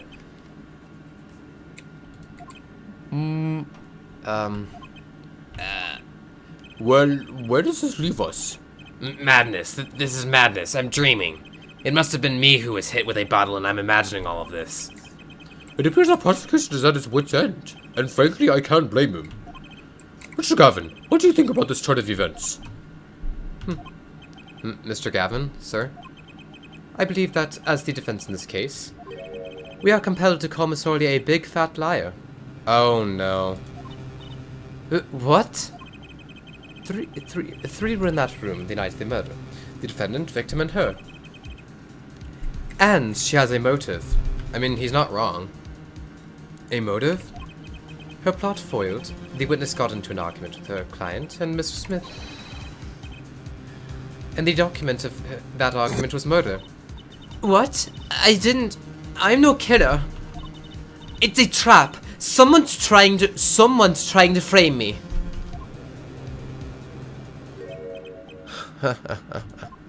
Oh, here we go, Bino. What tangled webs we weave when we practice to deceive. Oh. So tangled we kept ourselves in the process. Mr. Wright? Gosh, the suspense theme just keeps playing and turning off and coming back on, Ben. It's really funny. Nice. Such a hasty conclusion. It's not like you, Christoph Gavin. What are you saying? Why not consider the other possibility? That there was another person in the room at the time of the murder. Right, like Mr. Wright was saying before recess. A single card was swapped into the victim's hand after the murder. And the one who swapped the card didn't know two colors of cards were being used. A fourth person. Objection! Ha! This theory again. Your fourth person doesn't exist. Indeed. That's why I decided to bring this case to court. Here where there's no escape and no chance for deception. The perfect place to catch the real criminal. The real criminal? And we're in luck. A clue to the real criminal's identity was kindly provided for us. And right at the beginning of the trial, no less. Oh. Phoenix gonna indict someone now. What? Apollo, perhaps you know what I'm talking about? Sorry. Remember what I said. The fourth person who swapped the cards made one critical error. He or she wasn't considering the color on the backs of the cards. Right. But how could such an obvious mistake occur? The cards used for the last game were red. Yet there's one person here, in our court, who thought those cards were blue. Yeah, I had that impression too, but why?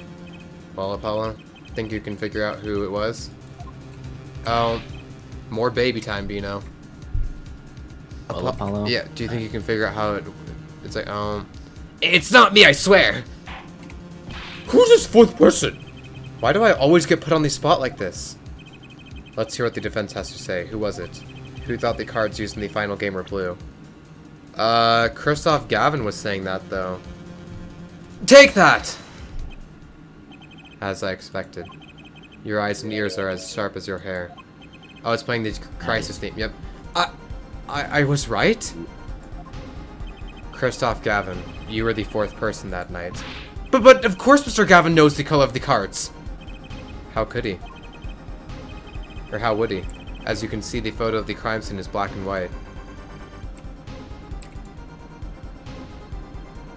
Oh no. You can't tell which of the cards are blue. The ones on the floor of the table. But look. You can see the colors in this photo. Yes, but when he said the cards were blue, it is well before this evidence came to light.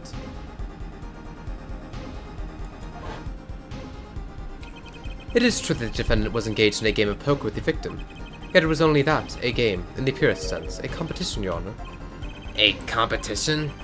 Yes, a test of wits, a silent clash of passions. Only the cards, their backs wreathed in blue flame, know its final outcome. Well, Christoph? Mr. Gavin? Mr. Gavin, is something the matter? Oh, no, nothing. Excuse me. It was just so sudden. Right. You aren't seriously accusing me, are you? Oh, Christoph? You know even I'd never take a joke this far. Objection. This has gone beyond ridiculous, beyond dumb. This is insanity. The defendant accusing his own defense attorney of murder? Defense attorney of murder? Murder? I assure you I'm quite sane. But what possible connection could Mr. Gavin have to the victim? I wasn't aware that I had a connection to Mr. Smith either. Yes, but Mr. Gavin and the victim have never even met. Well, what if they have? Huh? There's a possibility, after all. They may have met that night, before the game started. What are you suggesting? Is this the truth Mr. Wright was staying silent about? Well, only one thing to do. Mr. Wright, the defense would like to request that you testify to the court. Objection! Oh, here we go, Bino. The defense would... That was, Mr. Gavin, our mentor. Then, the person... The defense would like to request no such thing. Mr. Gavin? Testimonies must relate to the case. How could anything happening before that game of poker be related? Oh... I'm not sure I follow, Mr. Gavin. As I explained before, the defense believes that Miss Orley... Am I to assume you speak for Mr. Justice in this? He's the defense, not you. Oh... The judge roasting Christoph? That's new. Mr. Justice, the matter of Mr. Wright's testimony is up to you. Oh, okay. Does the court, in your opinion, need to hear Mr. Wright's testimony? So it's either do we side with Phoenix or Gavin? That's the real issue here. Yeah. Hear the testimony. This was Mr. Wright's strategy. He was planning this all along. And I intend to see it through. The defense would like to request that Mr. Wright testify to the court. Oh, Ben, look, et tu, Justice? You would betray me, your teacher. I'm sorry, Mr. Gavin. This isn't about loyalty. This is about the truth. Oh no, we're gonna get, like, roasted probably. Very well. The defendant, Mr. Wright, will take the stand, please. Witness testimony, appetite before murder. Here's the full story. Oh, Allegro time. That evening, Christoph and I had dinner. We sat at the table in this photograph. Shady Smith walked in 5 minutes after Christoph left. When the trap failed, Smith hit the witness. The girl was knocked out cold and Smith was uncontrollable. I left to call the police. When I returned, he was dead, blood streaming from a cut on his forehead.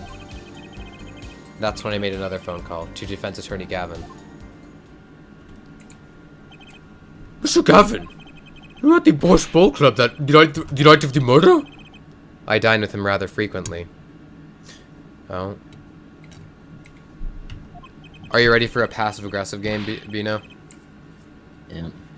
And when he talked to the defendant on the phone directly after the murder? And he talked to the defendant... Wait, what? And he talked to the defendant on the phone directly after the murder? Quite against my will, I had become involved in a murder. I thought I might be in need of a lawyer, so I called him. You were planning this all along, weren't you, right? Just because you wanted to drag me into your little murder trial. Oh. The only thing I want is the truth. As I did back then, and now.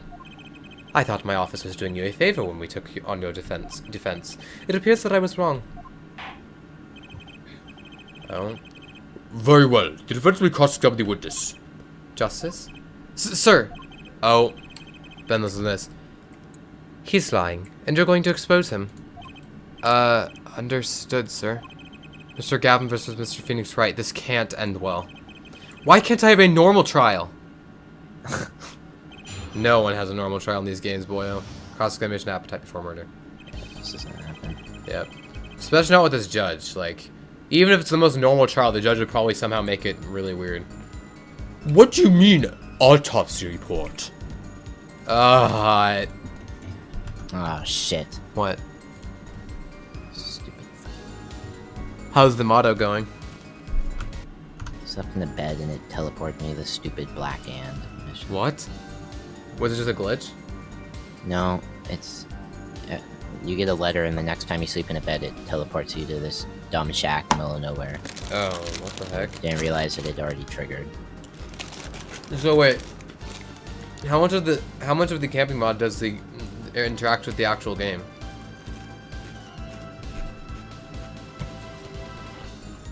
Ben?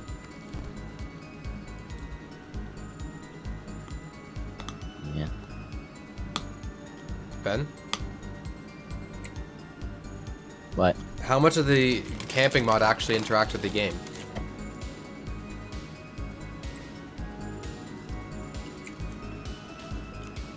Ben? What? How much of the camping mod interacts with the actual game? Not much. It doesn't interact with the storyline, it's just immersion. Oh.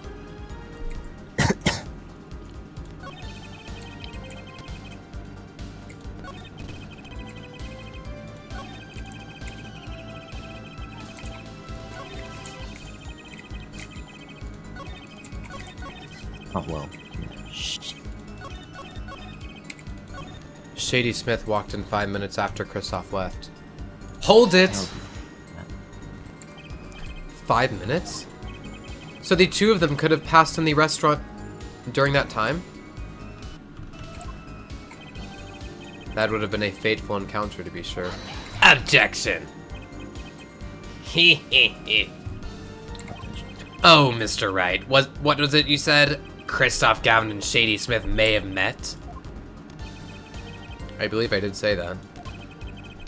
Yep. Here I was all nervous about this meeting. And now we hear that they just passed in the hall?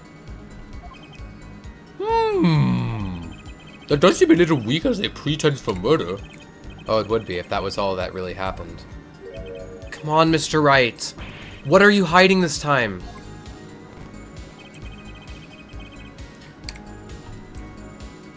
Why is everyone just like in their edgiest modes in this game? Well, I guess Phoenix is like really the only... Well, actually the judge is like... Well, the judge is a little more savage in this game, but mostly Phoenix is the edgy one. And that's when I made another phone call to defense attorney Gavin. Hold it!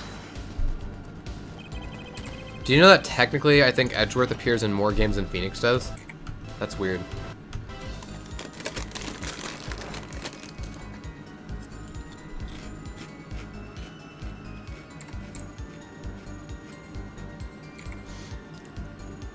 So I think by the time of this game, Edgeworth has already done all of his Edgeworth game stuff. That's why I did this one after.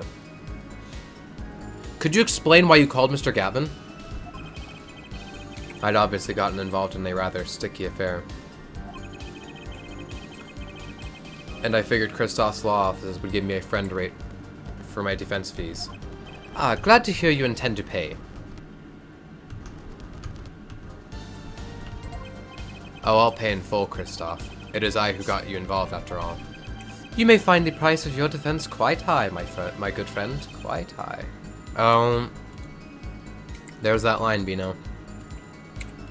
You may find your bill to be quite high. Is this the truth that Mr. Wright was talking about?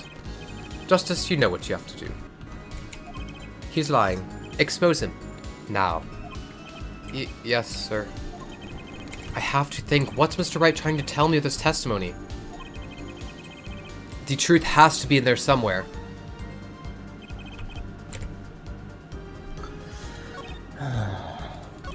Only gonna do the Dark Brotherhood storyline once, so it was bad. Huh? So it was bad. The Dark Brotherhood storyline? I did it the first time around. Or, yeah, whatever it's called. And now every time she teleports me here, I just kill all of them. Be funny. Every time what teleports in here? She brings me to the abandoned shack and tells me to kill someone. I'm like, about that. So bad, Just kill all of them. She gives me a choice between 3 people, and you can just kill all of them and then kill her. Why give you the choice? Epic. It's fun. So she like kill one of them. Yeah, usually this playthrough I just killed her and then killed all 3 of them. Killed her too? Oh my god, that's funny. Yeah. It's like, no, the stop! Other way you can get out of... No, when she's like, you made a mistake. And then when you kill her, she's like, good job. God damn it. But, usually she's just... She sounds like a nooblet. She has a good sword on her than I wanted. It's the only... Killing her and then killing everybody else in that faction is literally the only way of getting coincided into doing that storyline. So you really can't opt out once you kill someone there. Wait, killing her and killing... Wait, sorry, repeat that? If you kill one of the people, she's like, I like you. Welcome to the Dark Brotherhood. Even if you don't want to be in the Dark Brotherhood. What happens if you kill everyone? Do you still get admitted? No. If you kill... It doesn't really matter as long as you kill one of them.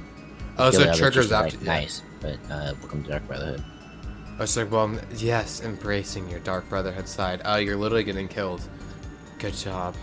Well, if you kill her, then you start the quest, kill the Dark Brotherhood, and you have to wipe out the entire faction in order to avoid joining them. So I kill everyone in it? Yeah, Oh my god. you basically go into their sanctuary and kill everyone instead of joining them. That's so jank. It's a little bit extreme compared to just being like, I'm done, I want to opt out. But you can't, you have to kill all of them. It's kind of funny, actually. You have to just spam the Brotherhood itself. You can technically just not complete the quest line, but like the quest just being in your book and having no way to get rid of it is really annoying, so... That's fair. Does it take up quest space, or do you have unlimited quest space? No, there's unlimited quest space. It's just having it there is annoying. there. Yeah. It's like, When I returned, he was dead, blood streaming from my cut on his forehead. Hold it! And when you returned, the victim was already... dead, yes. I'll admit, I was a little startled when I walked in. A little? He was bleeding from his forehead after all.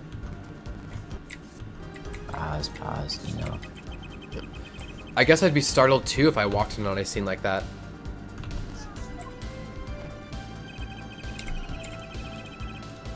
When I returned, he was dead, blood streaming from my cut on his forehead. Oof, rip. Objection! Yeah, we got him now. Mr. Wright, if I may. Yes? Take a look at this photograph of the crime scene. See the victim here? He's wearing a hat. I wouldn't think you could see blood on his forehead. Good point. What the... Phoenix, what do you mean, good point? Shouldn't you... Justice. Next time you point out an inconsistency, put a little more oomph into it. Mr. Wright, did you explain this to the court? I forgot to mention something. I was the one who put that hat on his head.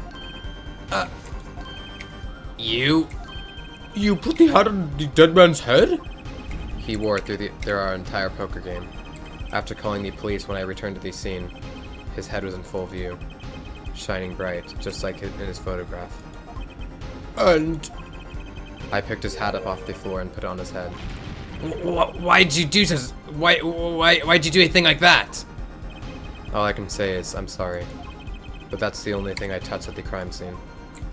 So, Miss Orley didn't see it? It being the victim's, his head? I think not. She was out cold. I believe I was the only one who witnessed his head. Ah, here we go again. Mr. Gavin? Pardon? It just seems that our client is determined to lie his way through this case. Hey, he's still our client, isn't he? In any case, please continue the cross-examination. I'm afraid decisive contradictions call for decisive evidence. Oh. Push him harder, Justice. Break him. The fuck? It's just you and the witness in the ring. Go for the KO. Why do I get the feeling we're not on our client's side anymore? Yep. It's kind of jank how aggressive he is. He's like, destroy his lies. It's like, what the... It's a little sketch. Yeah, it is a little sketch. God, I need to get a different file for this game because the audio is always messed up. I wonder if I can debug it or something. Actually, here, I'll save state and reload the game. Maybe that will fix it. Let's try it.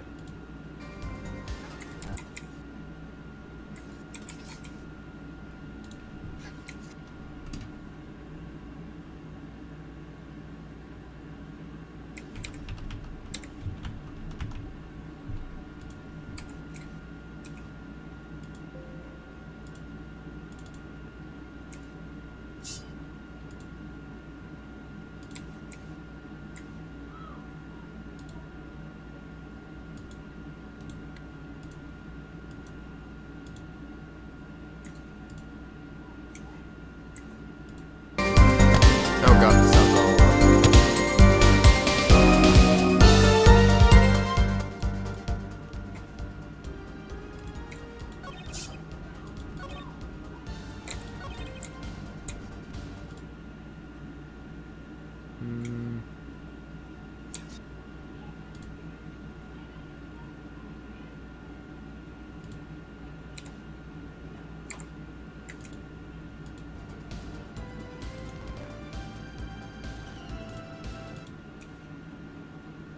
No, let's see if I can.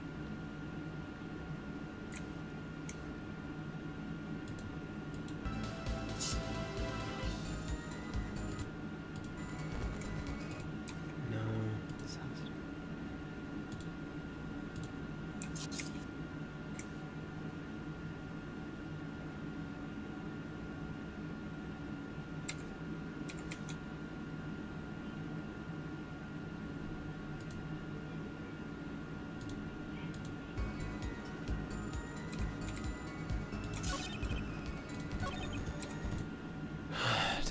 Doesn't seem to...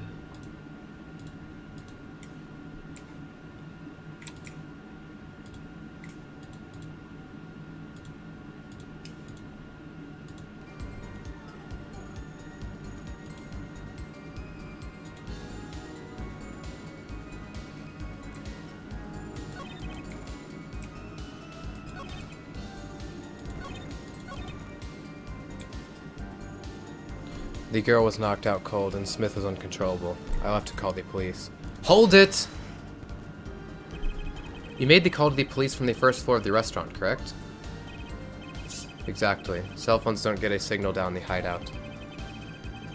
Was anyone else on the first floor at that time? Not a soul. It was the middle of the night after all. So there in the darkened restaurant I called the cops. After making the call I returned to the hideout. It didn't seem right to leave the injured waitress alone.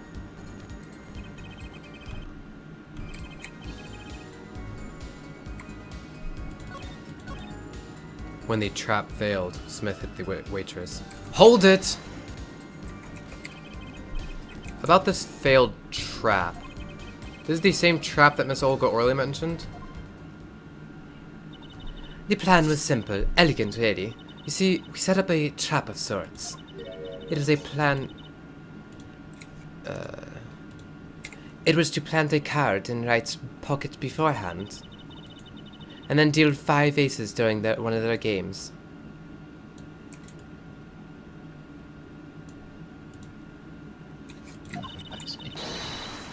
When their hands were revealed, Smith would call them out and search Wright. He would then pull out the trap The planted card in the trap would snap shut. You swapped the cards. Just like that, the legend would be dashed to pieces. Yes, a harmless prank in essence. It was by a quirk of fate that I happened to discover it. A quirk? I happened to put my hand in my pocket and found a card. The card. The card she planted! Yes, I snuck a peek at it and found it was the 5 of hearts. I had a feeling something might happen, so I disposed of the card before the game. Disposed? Where? There was an empty bottle of grape juice I had been drinking right beside me. I threw the card inside the bottle. An empty bottle of grape juice. The murder weapon? Yes, I rolled it up and shoved it in. Shoved it in. The colored glass makes it hard to see. A battle of wits between the deceiver and the... Wait.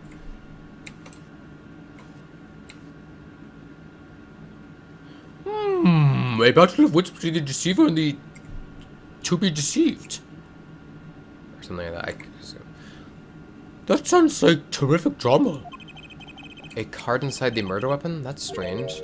Did the police miss it in their investigation? Maybe I'll have a look. Maybe I'll take a look. That's right. The poker head of court number 3 approves of this battle of wits. Please revise your testimony with this new information. I discovered the trap during the game and disposed of the card in the bottle.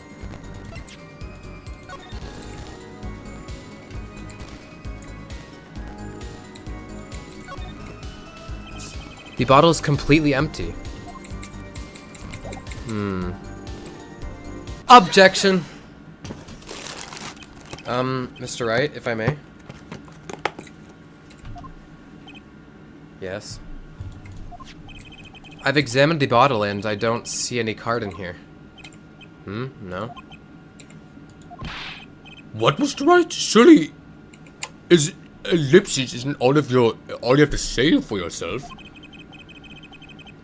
I can't say that I know what happened to the card. I did put it in that bottle, however.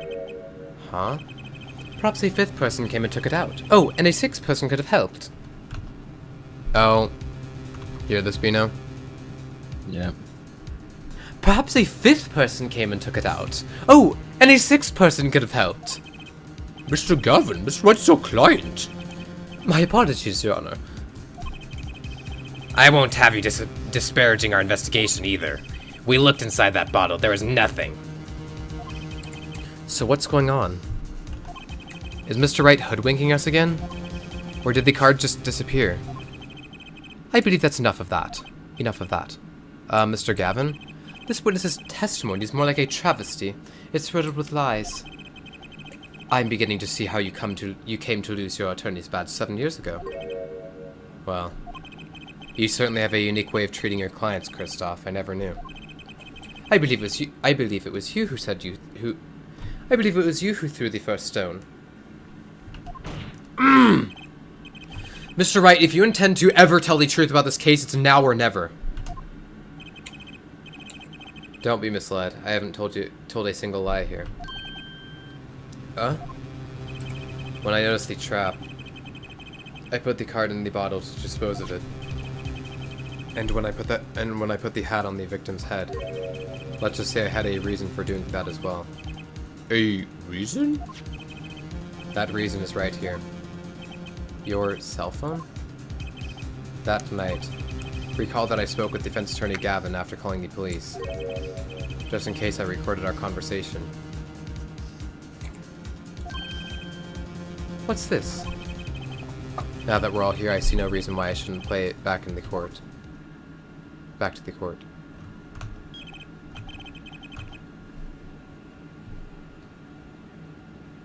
Play it back for the court. Kristoff, I seem to be in a bit of trouble. What's this? Game not going well? Game not going well? Something like that. That gentleman who challenged you, he turned out to be good? He turned out to be dead. Someone hit him hard. You mean someone cracked that flawless bone china plate? Plate? It wasn't you, was it? Me? Hurt me? Please, the cops should be here any minute.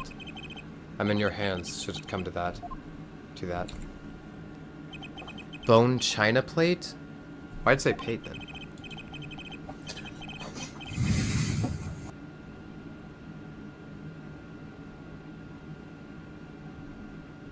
Oh, that's... Oh, someone joined the... Goddard's joined Ace Attorney, but then immediately left. Dang. Oof. Yeah. Oh my gosh, it said Goddard's has joined the battle bus. No. I would leave too if that was a status message.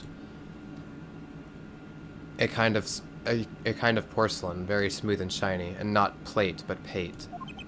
I believe he was referring to a certain gentleman's balding forehead. The court appreciates the defendant's discretion in not indicating my forehead. Wait a second. Something's not right about that phone call. So after Mr. Gavin ate dinner with you, he left the Borscht Bowl Club. Most certainly. Then, how did he know? When did he see this bone china pate? Or bone china pate? Oh, that's right. Yes. That was when I began to see my good friend in a different light. Troubled, I returned to the crime scene. And when I spotted Mr. Smith's head again, I realized exactly what was wrong. Well, Mr. Gavin, the stage has been set. Perhaps you would like to explain this to the court? Exactly how did you come by your privileged knowledge of the victim's head? So, this is your reason. The reason why you put the victim's hat back on. Your point, Mr. Gavin. It's come down to this, has it, Phoenix Wright? Order! I will have order. Mr. Payne! Yes, Your Honor. Yes, Your Honor.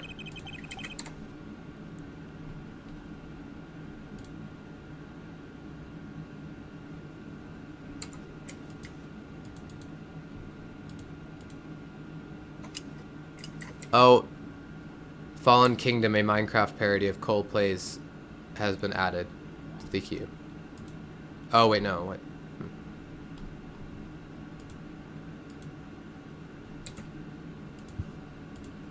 I believe this court has been left with no other choice. Are you prepared to hear defense attorney Gavin's testimony? Well, as the prosecutor, Very well, we'll break for 10 minutes. Afterwards, Mr. Gavin will take the stand for a cross-examination. Are we all clear on that? Crystal clear, Your Honor. Very well, this will be the final recess for the day. April 20th, 2:32 p.m., District Court, Defendant Lobby number 3. Mr. Gavin and Mr. Wright are both in the judge's chamber. Who'd have thought today would turn out like this? May I? Huh? What? Hello, sir. Please pick a card. What's all this about? Is this one okay? Excellent. I have a message for you. The last hand is about to be played. You'll need a trump card to make it. A trump card? The card you have chosen is magical. Use it wisely and the game is yours. That's all. Oh shit, yeah, bitch. Yeah. An ace. Where do I remember that card from? Mr. Smith's hand has 3 aces, and Mr. Wright's 2. It is 5 aces in all. It is true. I have seen it. The 5th ace. There was cheating, I swear to you. The missing 5th ace. Wait. This blotch of red. Is this blood?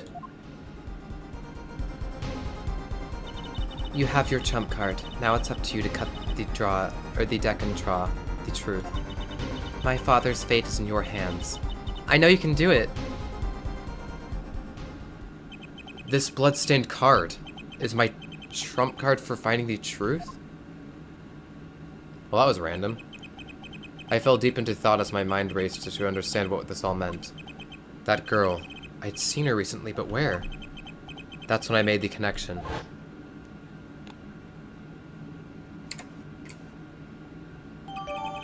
Bloody ace added to the court record. April 20th, 2:45 p.m. District Court, courtroom number 2. court will now reconvene. Defense Attorney Christoph Gavin, will you please take the stand? Oh, here we go. We're gonna cross-examine him, Vino.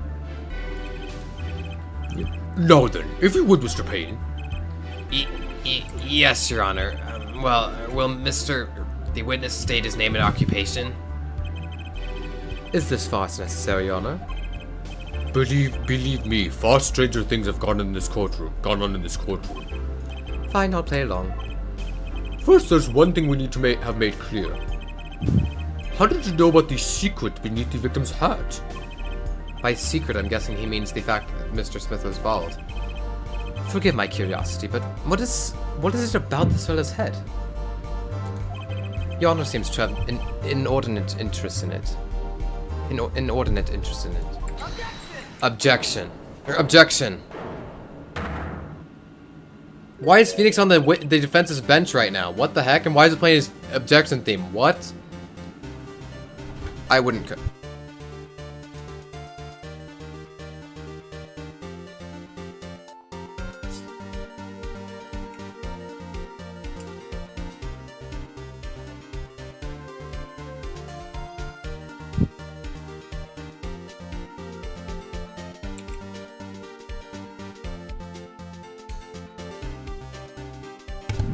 Okay, I'm back. Sorry, I was talking to Gray. Why is Phoenix allowed to object on the defense stand and start talking? He's the defendant. What the heck? I wouldn't call it inordinate, Mr. Gavin. Mr. Wright! What do you think you're doing, Wright? Wow, things sure look different from the other side, you know what I mean, Apollo? Speaking of looking from the other side, let's consider something for a second. The victim wore that hat all night, never once taking it off, except for that one time. That one time being the instant he was hit. Oh! When Mr. Wright returned from reporting the crime, the hat was lying on the floor. Mr. Wright picked it up and placed it on the victim's head. In other words, in order to have seen Mr. Smith's bald head, you would have had to be at the scene of the crime, at the time of the crime. In other words, you'd have to be the real killer, is what you're trying to say. Not bad, Apollo.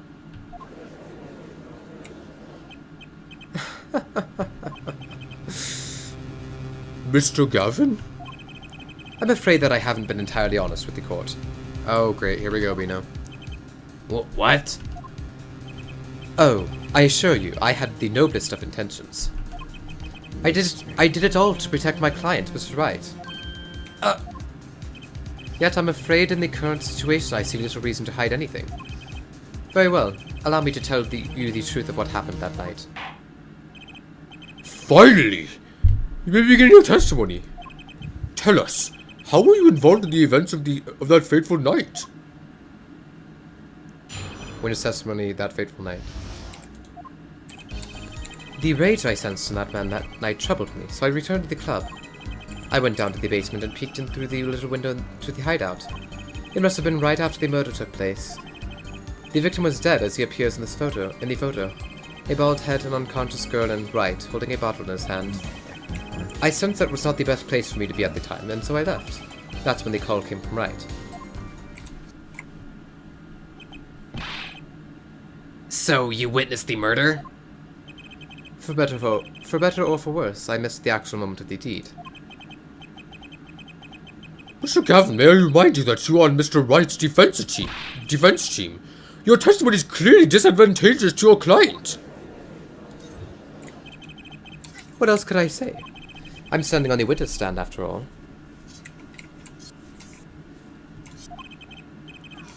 So you are Gavin. So you are Mr. Gavin. Hmm? And you had to testify as you just did.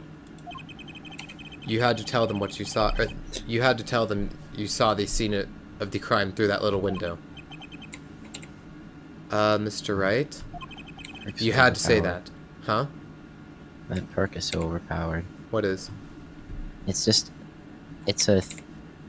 Whenever you block someone's power attack with your shield, time slows down to like 20% of the ongoing rate, and you can just kill everyone. And you move at the same speed?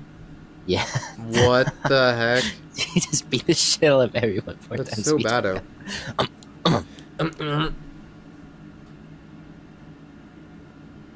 You had to say that. Because that was the only probable window of opportunity. Right, Apollo? Oh. Mr. Wright, the defense is do the cross-examination, not the defendant. Mr. Justice, are you prepared? Yes, Yes, Your Honor, I can't believe I'm going up against Mr. Gavin. This trial is getting weirder and weirder. Cross-examination that fateful night.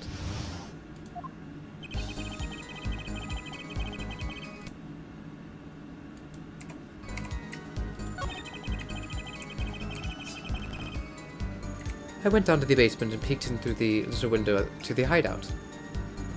Hold it! The little window. You mean the one used to keep watch up the stairs? Yes, a relic of the ancient past.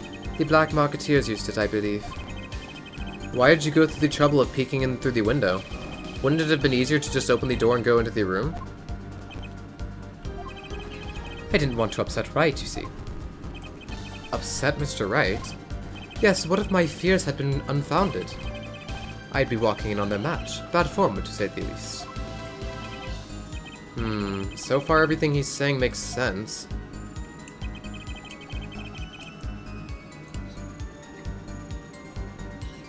It must have been right after the murder took place. Hold it! How do you know it was right after the murder?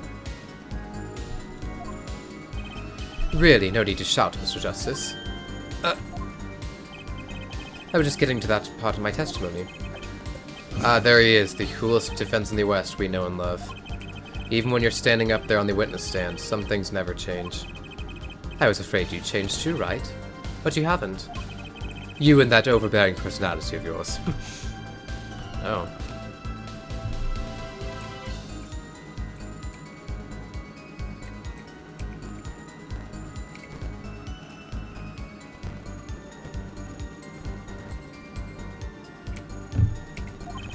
With friends like these, who needs enemies? The victim was dead as he appears in the photo. Hold it! By photo, you mean the second photograph of the crime scene? Precisely. You see, he wasn't wearing his hat then. I saw his head, when he was dead. And then Mr. Wright came along and replaced his hat. Can you describe the scene of the crime for us? A bald head, an unconscious girl in Wright, holding a bottle in his hand.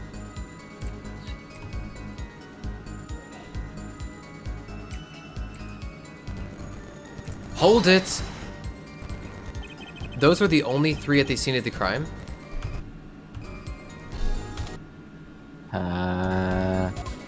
What? Yes, as far as I saw at least. Then we're back where we started. The killer was the defendant, Phoenix Wright. Who else could it have been? But why didn't you talk to the police? 2 reasons. First, I didn't actually witness the very moment of the crime. Second, my office was asked to defend Wright. Even after seeing what I had seen, I couldn't abandon my friend. Objection! There must have been someone else at the moment of the crime. Justice, I just said I saw no one. Not a soul. Not a soul. But that goes against what Mr. Wright said. Ah, yes, this mysterious fourth person. Who would conveniently be the real killer, I suppose. Glad to see we agree, Mr. Gavin. Let me pose a question then. Eric is too overpowered. So bad. Tell me, what possible reason did the real killer have to swap the cards in the victim's hand?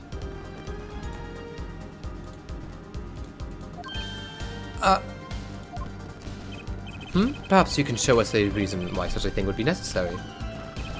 How can I show something I can't find myself? Remember, Apollo, the card that was swapped out was the 5th ace. The 5th ace, right. Well, Mr. Justice, the question of why the killer would swap out a card has been raised. Can you point to a reason? Show evidence. It's now or never. The defense would like to present evidence to the court. Oh, so Ben, we're going to present the evidence that we were given. Remember during the recess? Nice. You've been given the card to your last hand or whatever. Evidence showing the reason why a card was swapped out. Then go ahead and point out your reason, Mr. Justice. Why did the killer take the 5th ace? Take that! My reason is, this. Is that an ace? Why, it's got blood on it. Right next to the spade. What? This is insane. Why wasn't I told about this? Why? Could this be the missing 5th ace? Inconceivable. How could you... What are you doing with that card? Well, that's the thing. Why is Mr. Gavin so upset? It's just a fishy card from some fishy girl. Oh, that card, it's mine. That is, I picked it up at the Boar Spool Club that night after the murder had occurred. I gave it to my daughter. Cards are her stock and trade, after all. Objection! No. Impossible. Unacceptable. The court can't accept this evidence. It's a fraud. A fraud? How can you be so sure? What? I would think the only person who could claim it was a fraud would be the one who took the real card from the crime scene, the real killer. Allow me to elaborate. What if this trace of blood was the reason? The reason for the killer to take the card from the scene of the crime. Where are you going with this? Take another look at the photo and at the victim's head. At the moment of the crime, his hat fell to the floor, and a trickle of blood ran from his forehead down the back of his head. Couldn't a drop of that blood have fallen on one of the cards? I suppose. The killer then took the card to hide the blood. Objection! Regardless, that evidence is non-permissible. Oh? Right. Regardless of how you wasted the last 7 years, you used to be a lawyer. You know what a serious crime it is to conceal evidence. Oh, we can discuss the finer details of our legal system later. What's important now is that I've answered your question. What are you talking about? You wanted to know why the killer would have taken a card from the crime scene. And now I've told you. That one drop of blood would have been decisive evidence, you see. Objection! This is baseless conjecture. Baseless! Objection! Oh, I assure you it's quite based. What? It's amazing, really, how a single drop of blood on a single card can lead us to the truth. It's quite simple. Well, Apollo? Yes? Try picturing the scene of the crime. In your head. Oh, we're doing the 3D modeling of the crime scene now.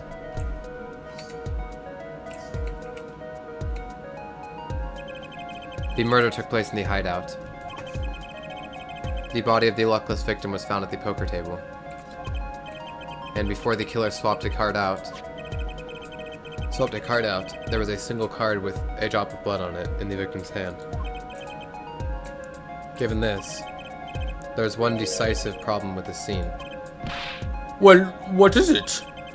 Let's keep it simple, shall we? Given that there was a drop of blood on a card, whose position in this diagram doesn't fit? The victims, the killers, the witnesses, the second witnesses? Whose position doesn't fit with the bloody card? The victim. Take that! Well, isn't it the victim's position that's the problem? I don't follow your logic here, Mr. Justice. Well, look. The victim's head was struck on the victim was struck on the head, sending him back in his chair. You'd think any blood would fall behind the body, not onto the table in front of him. Oh! Take a look at the photo again. If he bled in this position, the blood would fall on the floor, not on the cards. Why, that's right. So what does this mean? Incidentally, we were sitting in swivel chairs. Swivel chairs? Oh man. Apollo, try turning the chair around. The chair was facing the other way? It would have to be. So we have to assume that at the time of the murder, the victim's chair was facing away from the table. When Mr. Wright returned from informing the police, which way was the chair facing? When I came back to the room, the body was facing as seen in this photo. That would mean the killer turned the chair back around.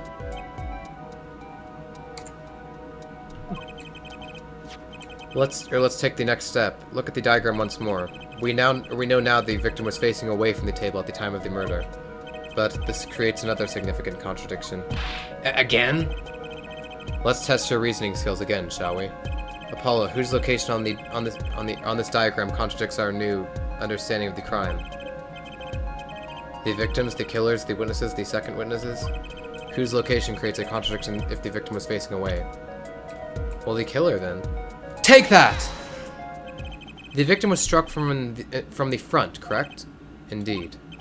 Well, wouldn't it be hard for the killer to hit him from the front?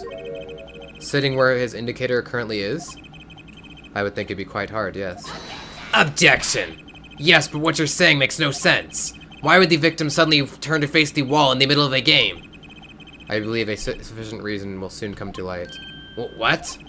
There's something in this diagram that makes far less sense, actually. Look again at the diagram.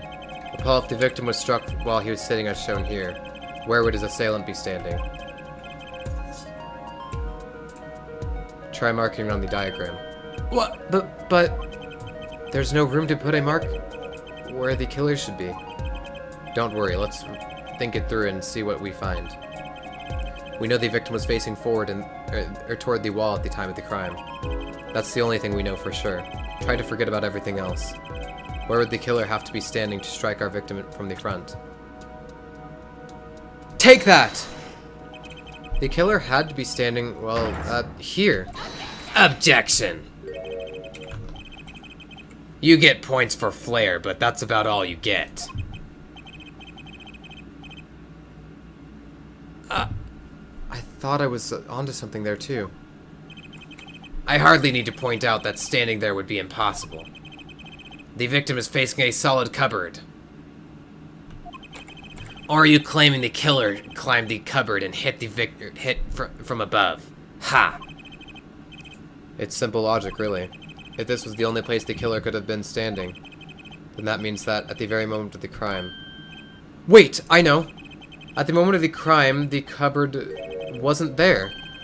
What's this now? What's this now? I mean, that's the only explanation, right, Mr. Gavin? Your Honor, I have a suggestion for the defense. We should arrange to examine the cupboard in the hideout immediately. Bailiff, send your team to the crime scene immediately. Have them try to move the cupboard. Ah, Your Honor. What? There's one more thing your men should look for. Please give this to the bailiff. Yes, I see. You do belong in the courtroom after all, Mr. Wright. I do my best. What? The flippy... But let's forge ahead here while we wait. Look at the diagram once again, it's been changed. If the killer was standing here at the time of the crime, then this cupboard wasn't here. Which means... Apollo, try moving the cupboard. Thank you. As you can see, the cupboard was the problem. At the time of the murder, it has to have been as shown here. Now everything is in place to reconstruct the moment of the crime. Oh my. What's this? What is it now? Look at the diagram of the crime scene once more. It appears we found yet another contradiction. What I believe to be the final contradiction, in fact. Huh? Oh, dang. Notice something, Apollo? Our line of deduction is rapidly approaching its logical conclusion. Now then, Mr. Justice, please point me to the contradicting indicator.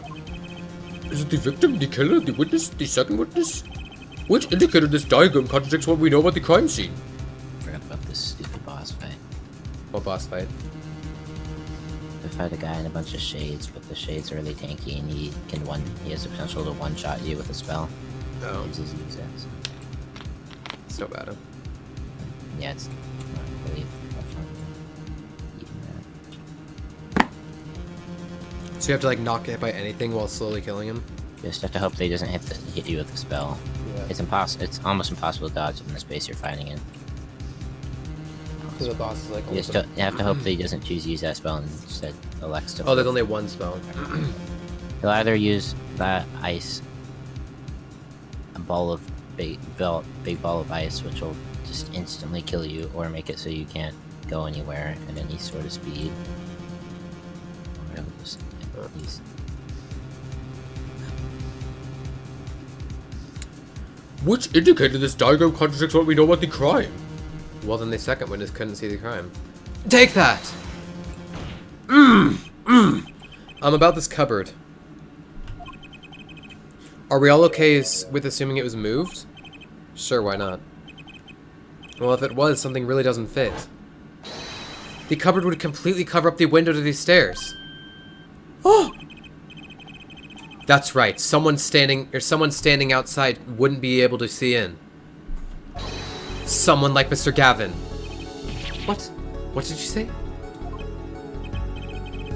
Oh, it's the coolest defense in the West, losing his cool. Don't expect me to play along with your little game, right? It's only a game until someone gets killed, Mr. Gavin. And someone was while the window to that room was blocked by a cupboard. So, Mr. Gavin, perhaps you'd like to explain to the court exactly where did you witness the crime scene from? Excuse me, Your Honor. Order! This is a court of law and I will have order. We just now received word from our investigative team at the Borscht Bull Club. They've examined the cupboard in the hideout, Your Honor. Oh? And what did they find? Well, Your Honor, it turns out there's a secret passage behind it. What? Yes, I believe I mentioned something of the sort before. This is one of the tricks the room of our regulars know about, or many of our regulars know about. I do remember him saying something about that now that he mentions it. A secret passage is a handy thing to have when you're engaged in illegal goings-on. Never know when you might need to duck away from the eyes of the law. So the room has a secret passage. Where does it go? The other side connects to the restaurant above. The underworld bosses could get away from the cops and enjoy a cold bowl of borscht, no doubt. Borscht, no doubt. Just like our killer. Or just like our killer. Oh! Ow.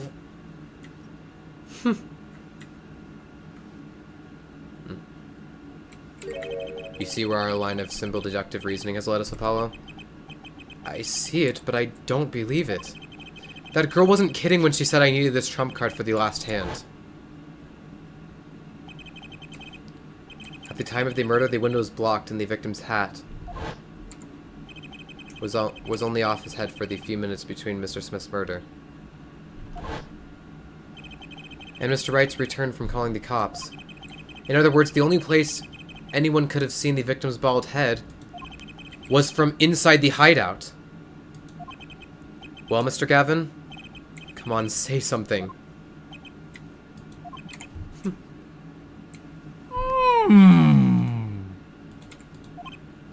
Dare I ask what really happened that night? Actually, I think we can probably figure it out ourselves at this point. That night, for whatever reason, our killer had a date with Mr. Smith. A date with destiny. There he crouched, hidden in the secret passageway behind the cupboard, holding his breath, waiting for just the right moment. Then the chance came, and he took it.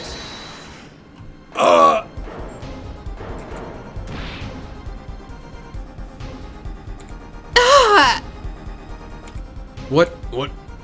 Why did you do that? Here, I'll... No! What? Why did you do that? Wait, here, I'll get help. Miss Olga Orley was out cold, struck by Mr. Smith. But his time was soon to come. Mr. Wright went upstairs to call the cops, leaving Mr. Shady Smith alone in the hideout with the unconscious dealer. Then our killer stepped out from the secret passageway and into the hideout. The victim must have heard the cupboard sliding aside. He wheeled his chair around to look, and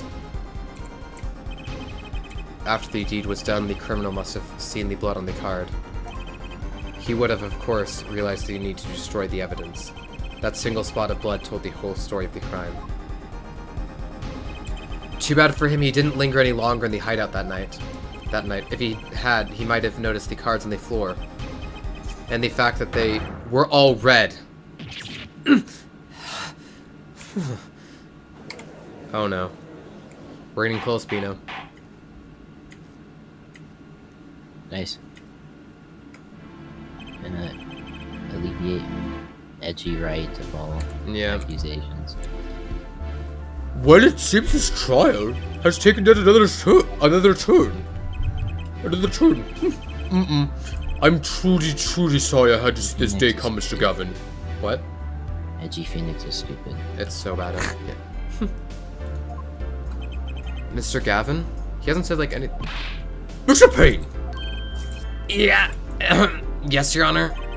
The prosecution will continue its investigation.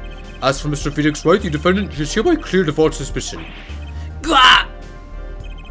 Believe me when I say that I don't believe this is happening, Mr. Gavin. But I'm afraid circumstances call for me to issue a warrant for your arrest immediately. Objection! Objection! Oh, here we go. He's still fighting. Oh, no need to apologize. I rather enjoyed myself. It's not every day you get to witness a legendary attorney's dirty tactics firsthand. Oh, did you hear that, Ben? Yeah. A sleight of hand, of course. Your point, Mr. Gavin? Frankly, Your Honor, I'm shocked that a person of your caliber would be taken in by such a low-grade parlor trick. Excuse me? The defendant is cleared of all suspicion. This is hardly the time for jokes, Your Honor. Mr. Wright hasn't proven anyone's guilt or innocence here. What he has done is use illegal evidence to put the blame on someone else. And not just anyone else, but me, his own defense attorney. Illegal evidence? Objection! Let me ask you, Mr. Gavin. Is there still any reason at present to suspect me of wrongdoing? Of course. Of course. This bottle, for instance. The bottle of grape juice Mr. Wright was drinking. How do you intend to explain away the fingerprints on the murder weapon? And not just any fingerprints. Am I right, Mr. Payne? Actually, yes. The fingerprints on the bottle were upside down. Yep. He makes one small claim and the prosecution gets his power back. Nice. Yeah, and at the same time, I just got one shot by an ice ball, so... Oh, so double bado. Yeah. I seem to recall this being an issue earlier. Why does the witness always say one thing and then the prosecutor's like, oh, right, of course. It's like, oh my god. And the judge's like, oh wait, that makes sense. It's like... The court, in this case, demanded an explanation. I can think of only one reason why one would hold a bottle upside down. And that is to hit someone with the bottom of the bottle. Well, Your Honor. See how the caught fish squirms to the last, well, Apollo? Yes? Your boss seems awfully concerned about this bottle still. But I'm sure you can come up with a suitable explanation, just like that. Yeah. Just like what? Why would anyone grab a bottle upside down other than to... Oh. Don't let him trick you into thinking his explanation is the only legitimate one. Is there really another? Take another look at the court record. This one took me a while to figure out, but I remember why. I believe you'll find a simple answer there, in plain sight. How about you just say the answer in plain words? It would be hasty to deliver a verdict with unanswered questions indeed. Well, Mr. Justice? Mr. Gavin said that the court in this case demanded an explanation. Don't worry, justice won't leave until justice is done. Ah, fucking forgot this, yeah. Perhaps the defense would care to enlighten the court? What evidence do you have to explain why the fingerprints are on the bottle upside down?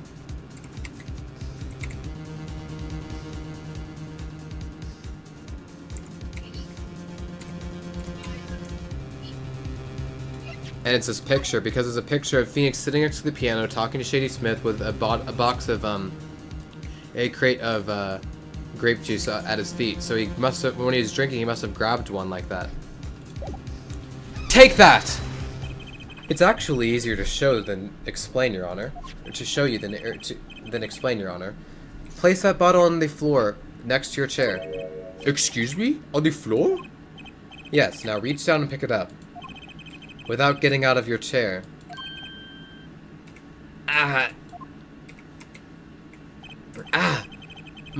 See? You naturally go to pick up the bottle by its neck. With your fingers upside down. Nice. Nice logic. How did it take everyone so long to figure that out? That was like one of the first things that was brought up. And we're only now revisiting it. Look at this photograph taken on the night of the murder. The defendant, Mr. Wright, sat here. Playing piano, bottles of grape juice on the floor to the side of his piano bench. He would have naturally picked up the bottles upside down several times. Wow! I can't believe it was that simple. Recall our dinner that night, recall our dinner that evening, Christoph. I was drinking my usual juice then too. Basically, used the bottle on the table to do the deed. But then you must have remembered. Why? What? What?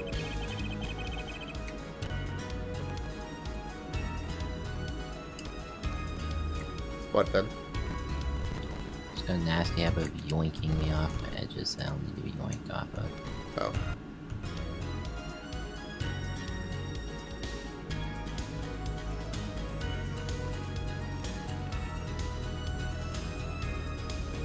So you went up and picked up one of the bottles from under the piano. Wait, then you got yoinked off one of the edge, you said? Ben? What? You got yoinked off the edge, you said? Yeah, just Oh. she. Every time you talk to her, she teleports you into the air and then drops you toward the ground right before you Oh, get hit and die. She turn you back to normal.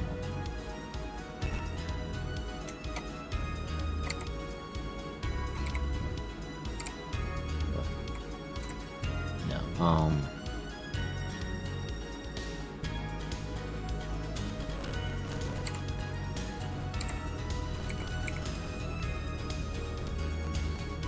Breaker, 8 damage. Hell yeah.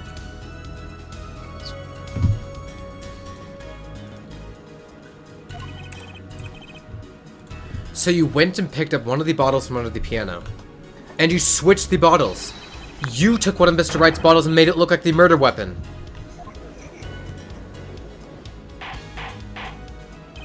Order! Order!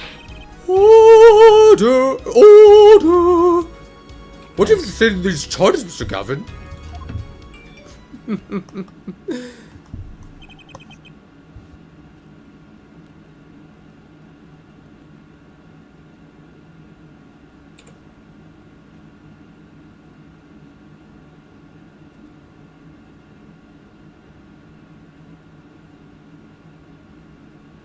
Fascinating.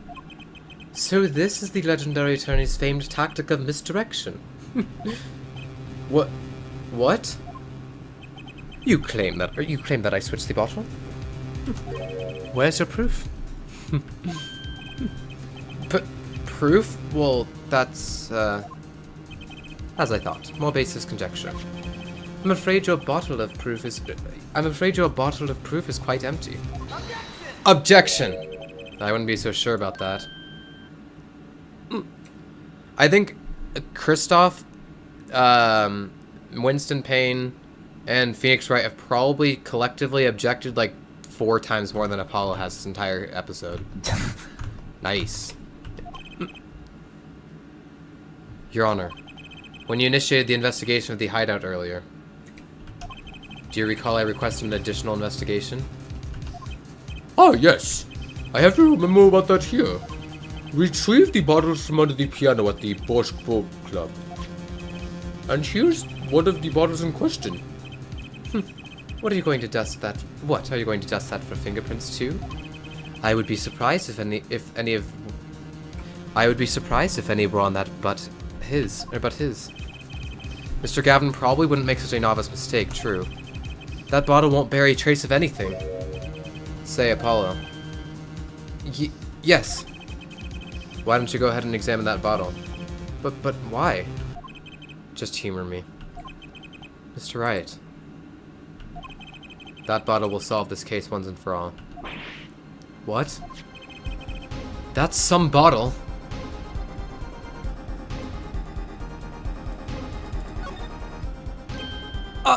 There's something inside the bottle.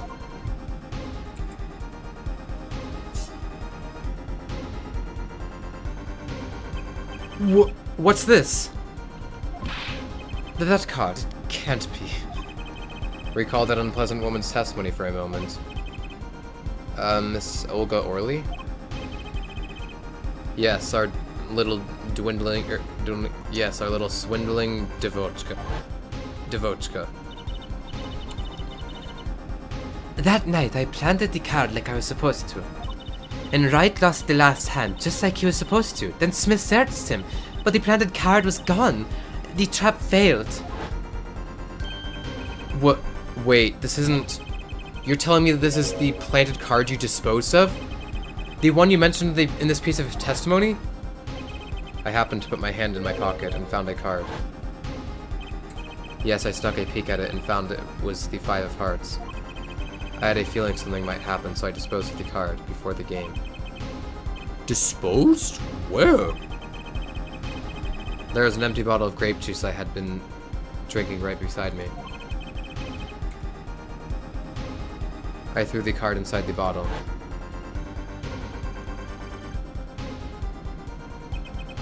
The 5 of hearts. This is the card. The bottles were swapped. And the only one who could have done that was the person in the club that night.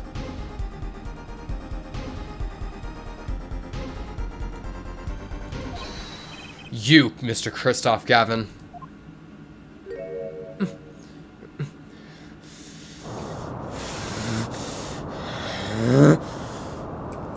Oh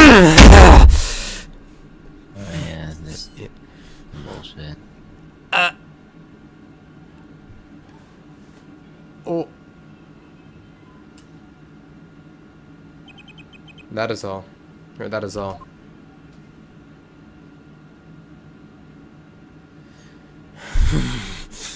Is this your idea of revenge, Phoenix Wright? Revenge? What? Revenge for the events that took away your attorney's badge 7 years ago. My past is like my logic, straight and true. Nothing's changed. All I did was point the finger of justice in the proper direction.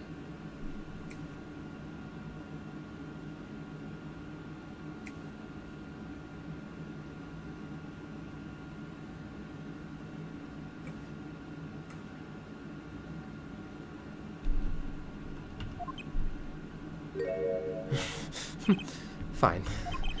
I'm glad we could have this sort of tatty-tau, right? Right? This is insane. What about me? Don't I get to prosecute anyone?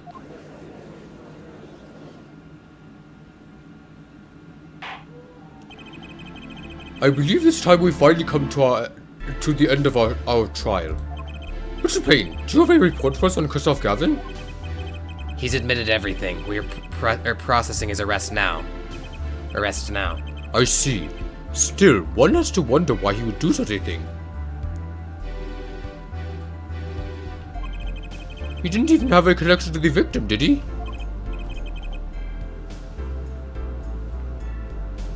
None that we know of.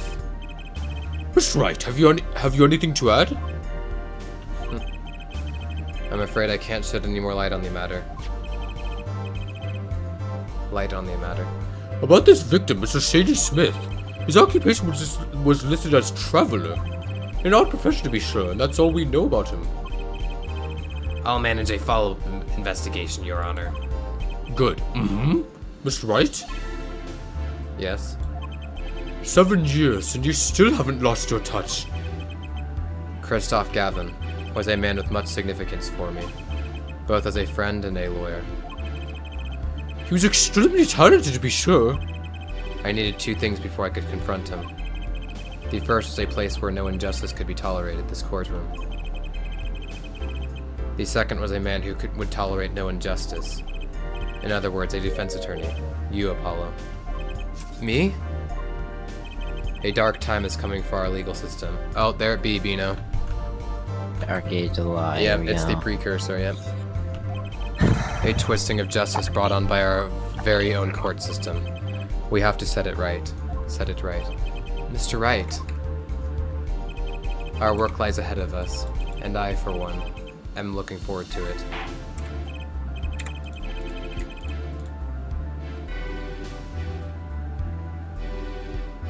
Dark Age of the Law.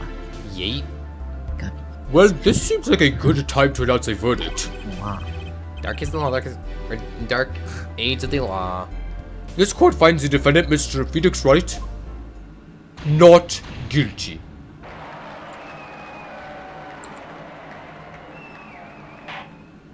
Court is adjourned. April 20th, 4:28 p.m. Oh, it's 4:27! District Court, Defendant Lobby number 3.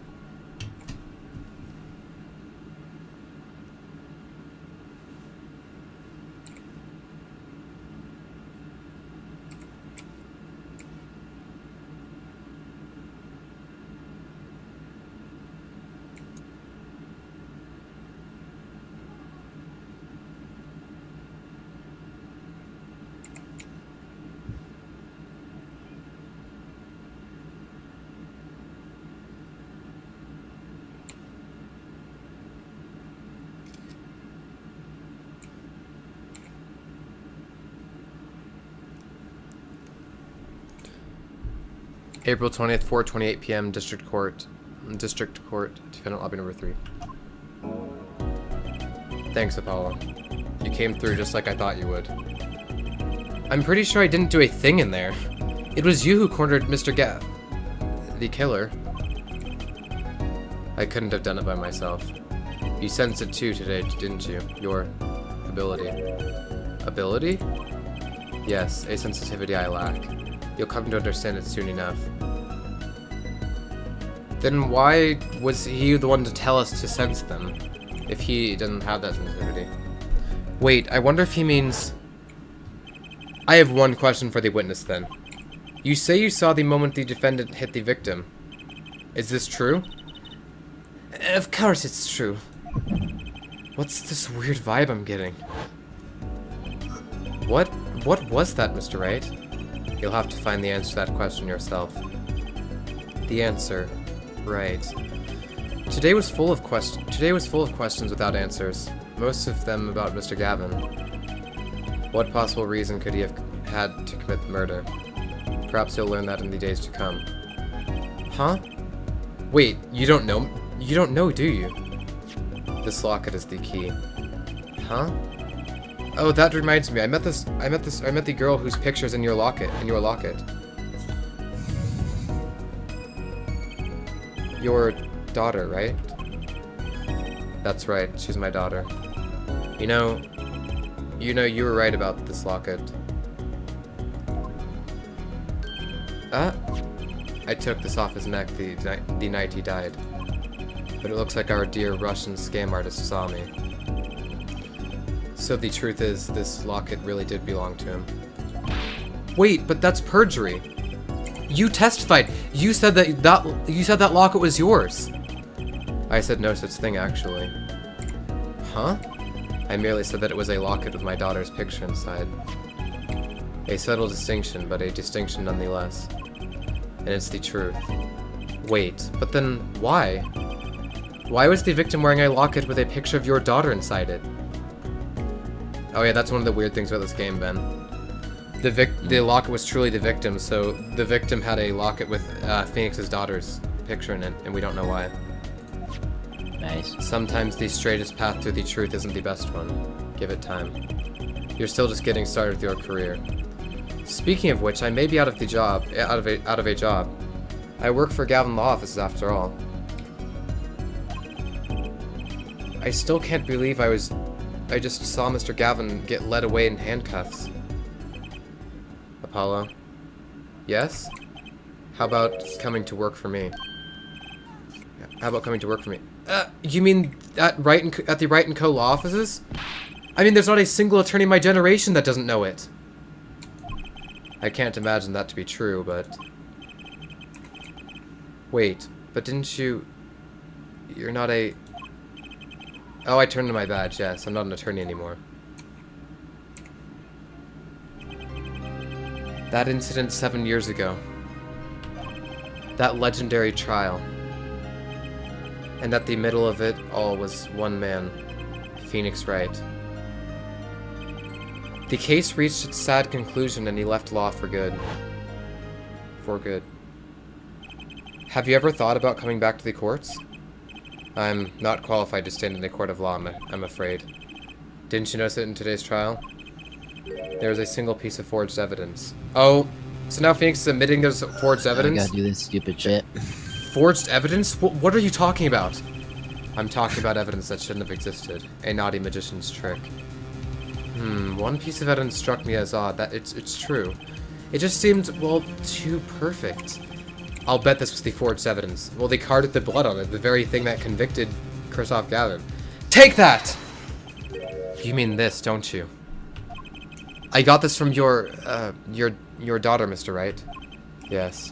That card shouldn't, or couldn't have been found at the crime scene. Why? Because the killer took it with him when he left. Leaving the wrong card in its place, luckily for us.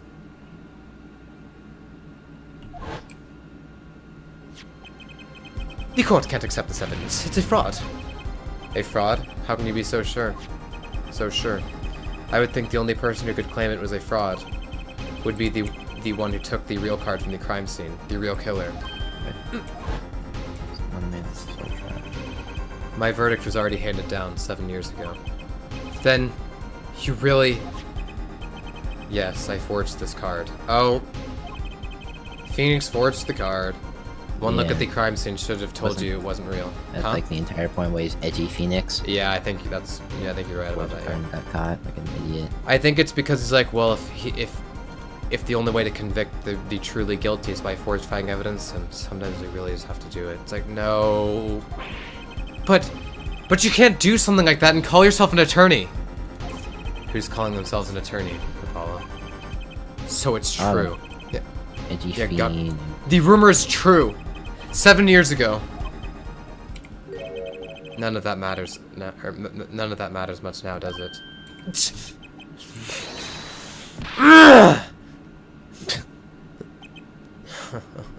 So I punched him.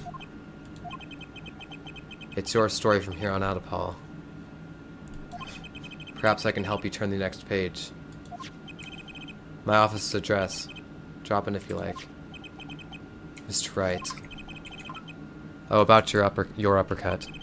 Try yelling, "Take that" next time. I find it packs a little more punch. And Apollo, thanks for today. What? Try yelling, "Take that" next time. Is that what? Yeah, that's what he's... And Apollo, thanks for today. I had a good time. So while I'm punching, just say, "Take that!" Nice. Now what the hell? Yoink. It's kind of weird. I'll take it.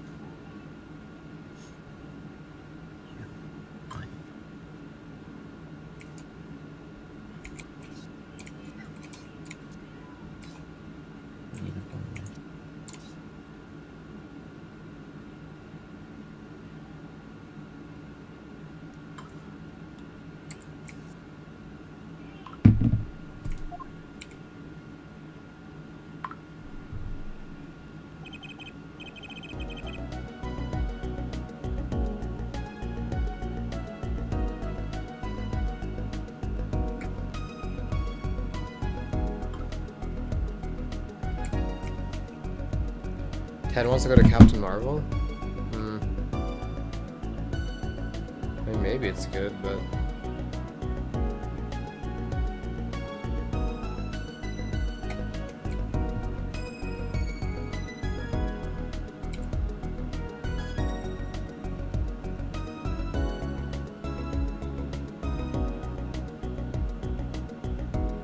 mean, tickets are pretty expensive, though. Anyway. Fuck off, Eric. Oh my god. It's a little late for that now, anyway. Yeah, because it doesn't help for the situation at present.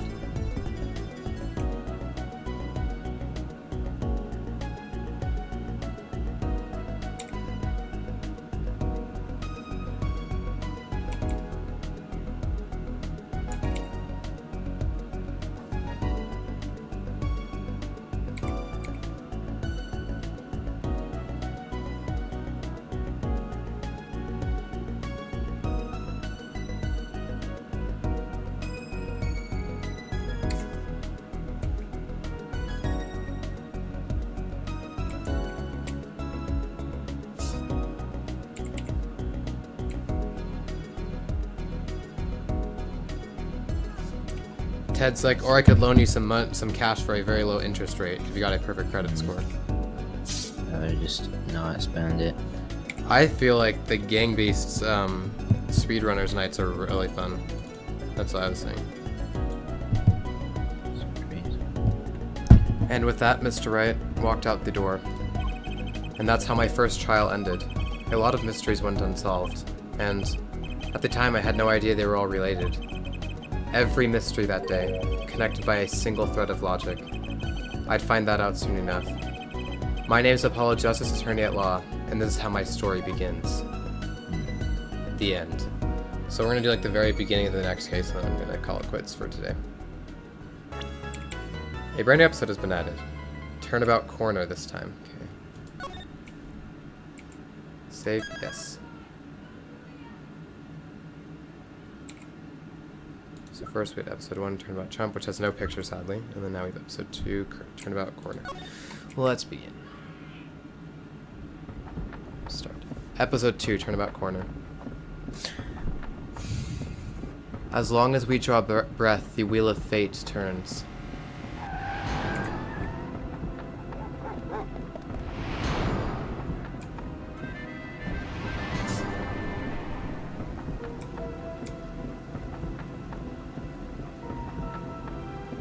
Spinning big crimes and little crimes together. And when the wheel stops,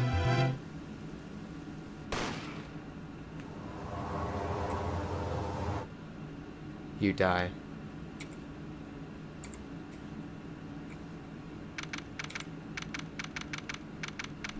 June 15th, 9:12 a.m. Wright and Cola offices. Wright and Cola offices. 2 months have passed since Mr. Gavin's arrest. My first trial, and I lost both my mentor and my job. Yeah, I'll admit it, I was screwed. But even when I hit bottom, I told myself I'd never come here. Honest. Here being the legendary Wright and Co. offices. Okay, Justice, time to stop trembling. Ah, you must be here for the interview. Right this way. Huh?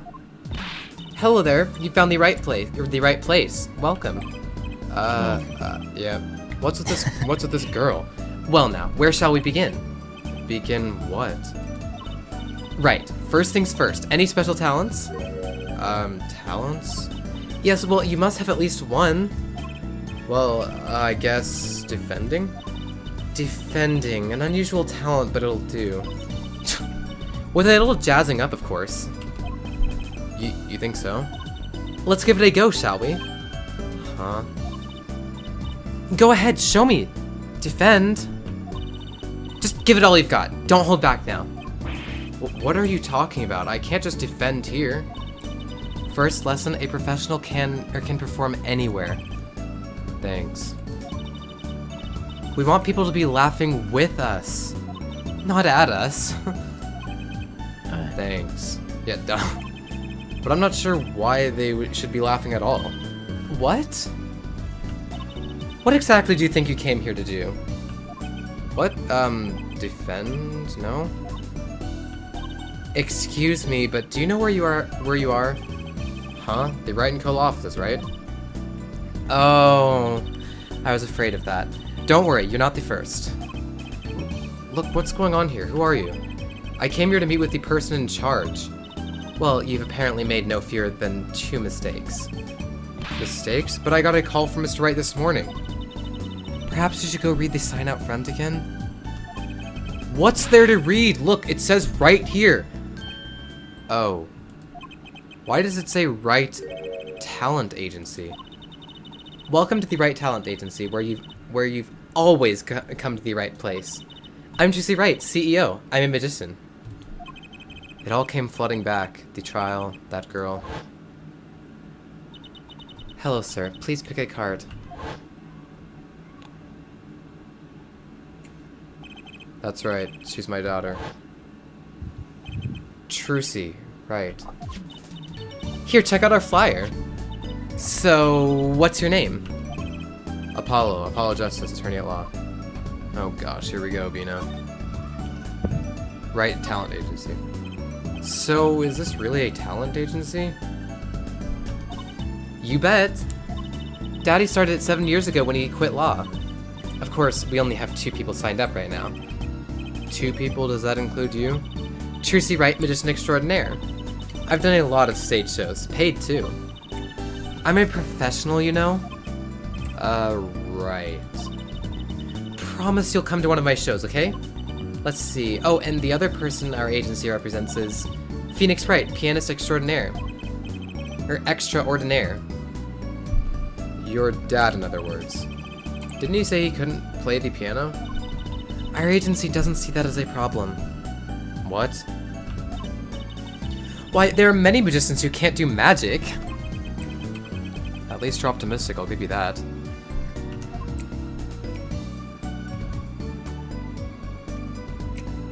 Trucy Wright. So you're you're Phoenix Wright's daughter? Or daughter? That's right, after Daddy quit law 7 years ago, I promised I would keep him fed. So I'm kind of a sugar daddy, get it? No. Fuck. No, what? I'm in charge of this whole office too. Yeah, what the hell? Pretty amazing for a young lass of 15, wouldn't you agree? 15? How old is Mr. Wright? Daddy, oh, he's 33 this year. I'm sure there's a good explanation. I hope.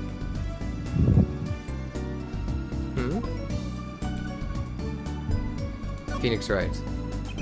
About Mr. Wright giving up law. It was because of that incident 7 years ago, wasn't it? You know about that? Not the details. I remember the news, though. It was a big deal. So I hear. I was too young to understand what was going on. I'll ask Daddy about it next time I get a chance. Daddy, right. That reminds me, about Mr. Wright. He gave me a call this morning to come in. Daddy's not here right now. He's in the hospital. The hospital? Yeah, he's on strict bed rest until he gets better. What? Okay. Which hospital is Mr. Wright in? I'll pay him a visit. Oh, the Hickfield Clinic? It's quite close. Right, well, I'll be going now. And I'll, give this showbiz gig some thought, okay? Wait, I'll go with you! Oh. Now she's tagging along. June 15th, 9:45 a.m., Hickfield Clinic. So this is Mr. Wright's hospital. Visitors, are you? Yeah, are you the doctor? Hey, yep, Dr. Hickfield's the name. Good morning, doctor. Oh, hi there, Trucy, cute as ever. Is this Daddy's room? Oh yeah, except he, gone for a morning checkup. He'll be back soon. How are you, Miss Trucy? Got any places you like, examined? Doctor, the nurse was looking for you. Why, if it isn't the daddy-o cutest little thing in town. Guess I'll be off then, huh? Later, Trucy. What the hell? Wow, what an odd bird that guy was. Good morning. Didn't expect you so soon, Apollo. Mr. Wright. What happened? So, what happened? Who could have imagined it? Me, victim of a hit and run. A hit and... You were hit by a car? Oh, he tried to swerve, I'll give him that. Picture me tossed 30 feet through the air. Only stopping when my head hit that telephone pole. You hit a telephone pole with your head? Are you okay? Thankfully, my only injury was a sprained ankle. What? How can you get hit by a car, thrown into your, having your head hit by a telephone pole, and your only injury being a sprained ankle? What the fuck? I think Phoenix right. I guess so. He really is as lucky as they say. Yeah. About Trucy. There's something that, well, it just doesn't sit right. I just can't believe you have a daughter, Mr. Wright. And she's so big. Not fat, but you know what I mean. Oh, Trucy's still a child. Daddy, how many times do I have to remind you? I'm not a child anymore. But you'll always be Daddy's little baby girl to me, Trucy. What the hell is it? Yeah. My foot. I'm not buying it. Oh, something you should know about Trucy. She's a magician, right? She told me. Not a mere stage magician. She's a genius. Teehee. Aw, Daddy. You'll soon come to appreciate her talent. You could just tell me things instead of insinuating them. Right Talent Agency. So why did you contact me? What could the Right Talent Agency possibly want with me? No need to get prickly now. Hey, I didn't ask to be dragged in like this. Huh? But didn't you come into the office of your own free will anyway? Well, yeah, of course. Help! We're in big trouble here at the office. Big. I thought someone was dying. So you don't think this is big trouble? My talent agency represents only 2 people, and one of them is in the hospital. That's right, Daddy. How are we going to pay this month's rent and the groceries? Yeah, that's the problem with such a tight operation. It's a symbolic relationship. When one of us falls, the other 2 must fall. Hey, this isn't exactly a suitable conversation to be having with a 15-year-old kid. In any case, if Apollo here can't help you, you'll have to transfer to a new school again. No, I can't. I only just made friends. How could you do this to me? To us, Polly? Huh? What? Now it's my fault? On that note, how about you come work for us? I've got the perfect client for you already lined up. A client? You mean I get to do my job? I get to defend in court? Alright, I'll hear what you have to say. You got him, Daddy. Hook, line, and sinker. Oh. Now it's time to reel him in. It's official, I'm scared. Our client. Alright, so who's the client? Yes, here. Take a look at the map and I'll explain.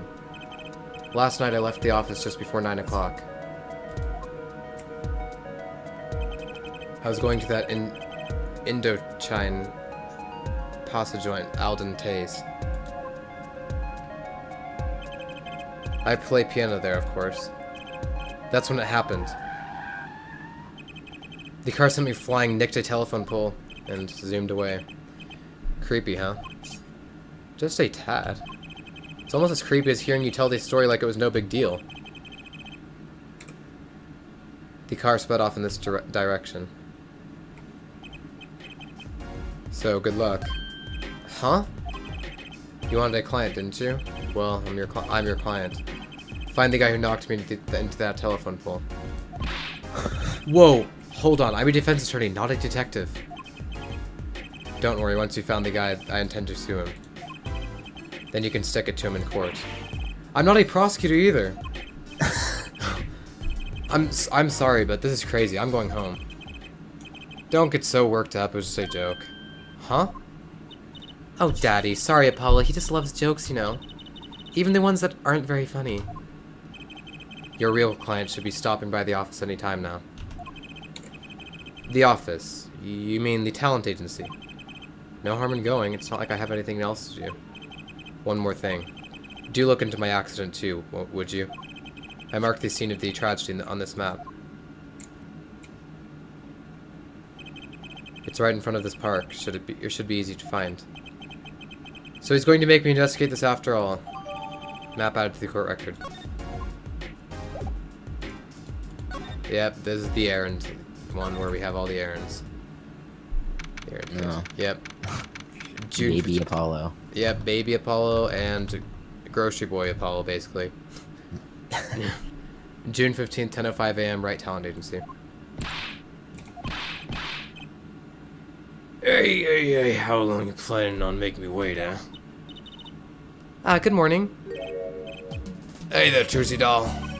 Sounds like your pops had a bit of a rough spot, eh? All's well that ends well, I guess. This is our client? Hey, so this is that Apollo fellow, eh?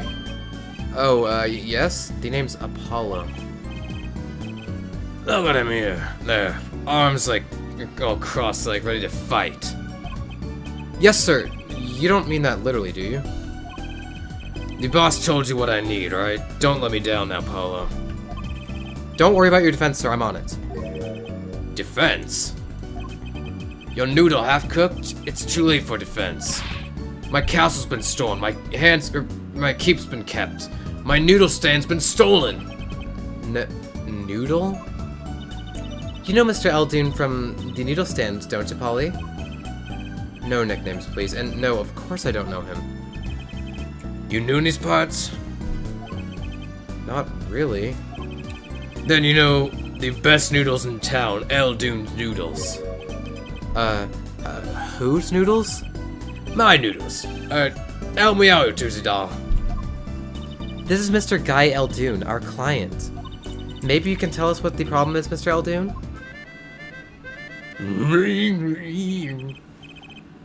Anything for you, Tootsie Doll. He has this weird sprite bend where he starts playing his hands, and it sounds like a harmonica in the wind. It's like, what the... It's like, what? Who's this guy? So, you run a noodle stand, Mr...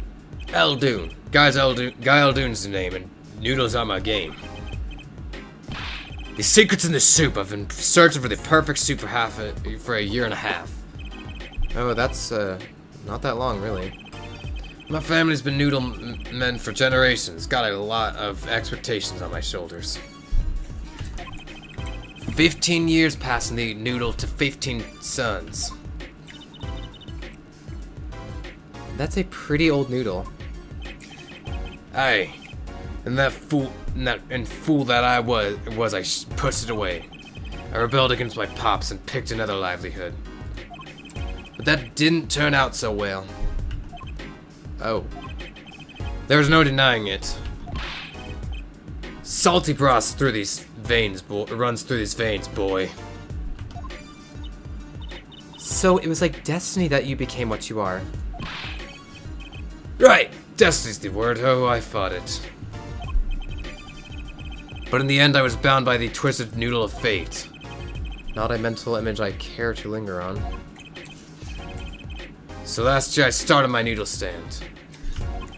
The 15th generation of Eldoon's Noodles. Eldoon's Noodles. So tell me more about Eldoon's Noodles.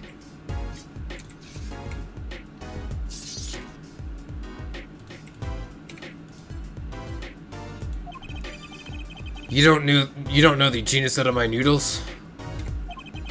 I make them so salty, why they're saltier than salt. Now I really don't want to find out. Daddy's a regular at his noodle stand. He frequented my pop's stand back during his attorney days too. Yep, him and his assistant. I'm sorry, I'll be sure to drop by your stand soon. Wish you could, Sonny. Heck, I wish I could. I'd give anything for a bowl about now. What do you mean? It was stolen! My stand gone! Stolen? Stolen stand. It was last night. I was doing my rounds, blowing my whistle, you know. It's like an ice cream truck's bell, but louder. He even gets complaints. Now you're just trying to butter me up. That sounded more like the blues than a whistle. I closed up my stand for the night and parked up by the house. And this morning, dark and early, it was gone! My keep! My castle! Oh. Maybe some bum carted it off? Just guessing here. Well, I don't care who did it. Without that stand, I'm finished. All my noodle bowls here were in there too. That's the saddest thing I've heard all day. You know it. You know it. In-house. That's the deal. Good luck. Huh? Wait, what exactly is your request? My noodle stand. Find it. And the day you bring my baby back is the day you feast on many noodles as you want.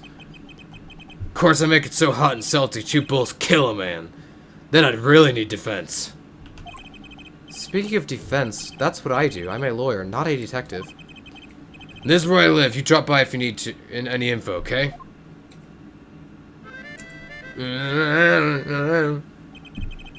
Get it back today if you can, Paulo. I got noodles to make. Things have certainly taken a turn for the bizarre. Traffic accidents and noodle stand thieves.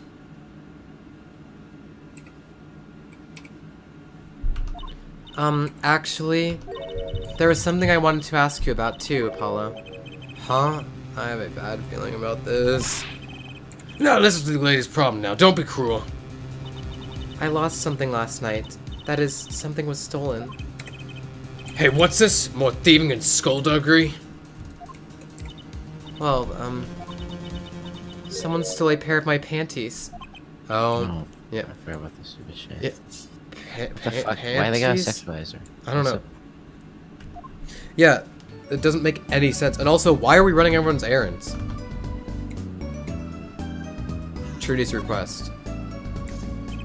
So they were, stolen your, my panties, yes. Right. Panties. That's a crying shame. That it is Trucy doll. I was alone in the office last night. I had hung my panties out the window there to dry.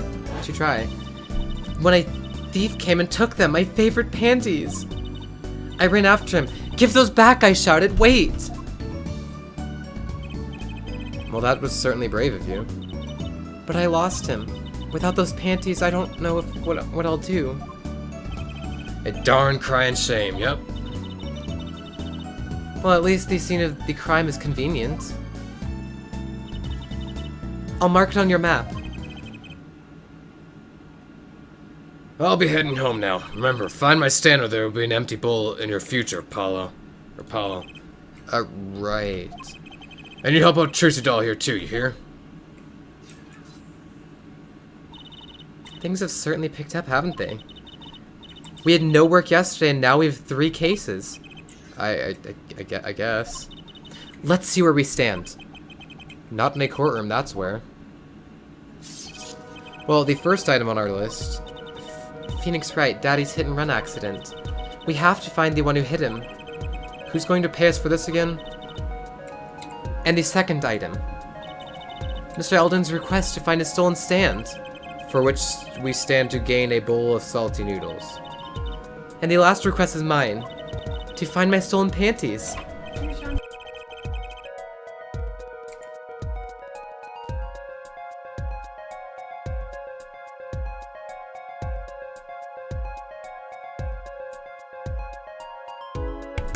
Okay, I'm back. That bowl of noodles is looking better and better.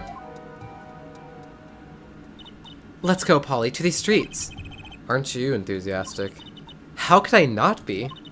Let's crack these cases, you and me. I guess we might as well get started. Let's see, a hit and run, a stolen stand, and last but not least, stolen panties.